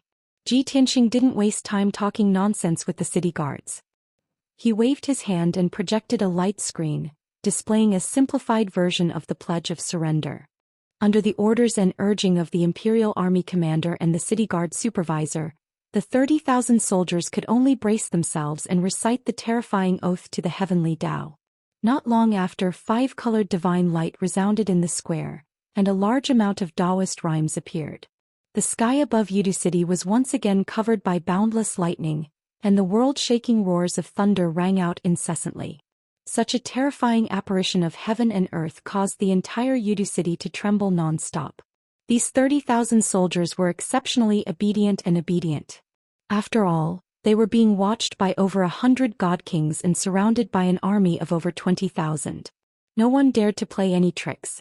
After a long while, the heaven and earth anomaly caused by the oath of the 30,000 soldiers finally ended. Yudu City gradually calmed down. At this point Ji Tianqing's plan was 80% complete, and Yudu City was completely under his control. The 50,000 soldiers that originally belonged to Mingyi and the 12,000 people from the 5 families had all become his soldiers. These 60,000 soldiers were the strongest force on Reincarnation Island, and they were enough to change the situation of the entire Reincarnation Island. After the 30,000 soldiers finished their oath, Ji Tianqing ordered for the defensive formation of Yudu City to be shut down and the 4 city gates to be opened. From this moment onwards, Yudu City was officially unsealed. Over 60,000 soldiers were split into over 30 groups, and they were scattered all over Yudu City. Ji Tianqing brought the 200 God King experts back to Netherworld Divine Palace and held a meeting in the conference hall. Of course, although it was called a meeting, it was actually Ji Tianqing who gave the orders, and the various domain lords, generals and experts just had to carry it out. This was because Ji Tianqing already had a well-thought-out plan for the follow-up plans. When the various God King experts lined up neatly in the conference hall, the meeting officially began. Ji Tianqing's first order was to announce the news. He wanted everyone on Reincarnation Island to know that Mingyi was dead and that the god of the underworld had no time to care about Reincarnation Island. Now that Kenshin had led his army to conquer Yudu City and subdued all the soldiers and the 18 domain lords, he had complete control of Reincarnation Island. Although the news would soon spread throughout the Reincarnation Island through various channels, the news would soon spread throughout the island. However, such a serious and solemn matter had to be officially announced to show its authority. The second order was to remove the defense of Yudu City and return to normal. The 18 domain lords also had to bring their soldiers back to their respective domain lord manors to maintain order in their territories and calm the chaos. After all, in the past half a month the 18 domains had been in chaos. The most important thing now was to restore peace to Reincarnation Island. The third order was one of the objectives of Ji Tianqing's attack on Reincarnation Island. This order was also given to the 18 domain lords. After they returned to their respective territories and calmed the chaos, they had to restore the freedom of the people as quickly as possible. The slavery system that had been practiced on Reincarnation Island for thousands of years was officially abolished. Whether it was the god race or the other races, they would regain their freedom from now on. They would no longer be slaves to the god of the underworld. In addition, all the statues of the god of the underworld, Mingyi, and the Blood Hell Marshal on Reincarnation Island had to be destroyed as soon as possible. After announcing these three major events, Ji Tianqing issued a series of orders to deal with all the small matters in an orderly manner. This included the 4 ancient clans that had been loyal to Commander Mingi and had only surrendered 2 days ago. They had also received appropriate arrangements. Ji Tianqing didn't punish them, but he didn't reward them either. For the 4 ancient clans, it was already a blessing that they could keep their lives and their eternal legacy. As Ji Tianqing announced the various orders, the domain lords, generals and god kings that were named bowed and accepted the orders. At this point, the Pine Crane clan, Hidden Dragon clan, Kuei clan, Fong clan, and Quicksand clan all felt somewhat disappointed and regretful. They finally understood that Kenshin didn't intend to choose a new domain lord. Instead, he would continue to appoint the 18 domain lords. After all, the 18 domain lords had already sworn their loyalty. As long as they didn't want to die, they wouldn't betray Kenshin. As for the 5 ancient clans, they had risked their lives to fight for the position of domain lord. At this moment, Ji Tianqing announced one last thing. That was, the first 5 ancient clans to join the anti-rebel alliance would be rewarded based on their contributions. He took out the resources and treasures that he had prepared long ago. They were worth nearly 100 trillion gold coins and used them to reward the 5 ancient clans. The people of the 5 ancient clans were instantly stunned by the huge surprise. Translator: Timothy Underfeder, Globeglotter. Chapter 4261. The 5 ancient clans were a little disappointed just now.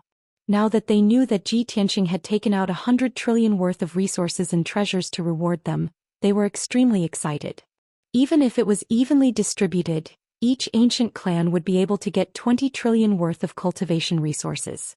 This number was already comparable to the value of each ancient clan's treasure vault. With this reward, their assets and wealth would double, and their strength and foundation would be even more abundant. Moreover, after this huge surprise, Ji Tianqing added another reward. That was, he would take out 20 more divine abilities and secret techniques to reward the 5 ancient clans. Hearing this news, the 5 ancient clans were even more excited. They knew that the divine abilities and secret techniques that Kenshin took out were definitely high-end and precious divine abilities. They either had miraculous effects or were extremely powerful. If an ordinary person could obtain 1 or 2 of them, it would already be a great harvest. If each ancient clan could obtain 20 divine abilities and secret techniques, their power would definitely grow even stronger. In the future, these 5 ancient clans would definitely be the strongest on Reincarnation Island. No one would be able to compete with them. Ji Tianqing took out 10 interspatial rings and gave them to the 5 patriarchs of the ancient clans. Each clan received 2 interspatial rings that contained different amounts of cultivation resources and treasures. There were also jade slips that recorded the 20 divine abilities. Since it was a reward based on merit, the resources and wealth that each clan received were different. The Fong clan and the Quicksand clan received the least rewards. They only received 15 trillion worth of cultivation resources. The clan that received the most rewards was undoubtedly the Pine Crane clan. The cultivation resources they received were worth 30 trillion. As for the Hidden Dragon clan and the Kuei clan, they were in the middle. They received 20 trillion worth of resources. Of course, Ji Tianqing's additional 20 divine abilities and secret techniques were the same for all 5 ancient clans. There was no difference in this. The value of these 20 divine abilities and secret techniques was immeasurable. There was no need to give a corresponding value. The 5 ancient clan leaders received their rewards happily. They bowed again and again to express their gratitude to Ji Tianqing.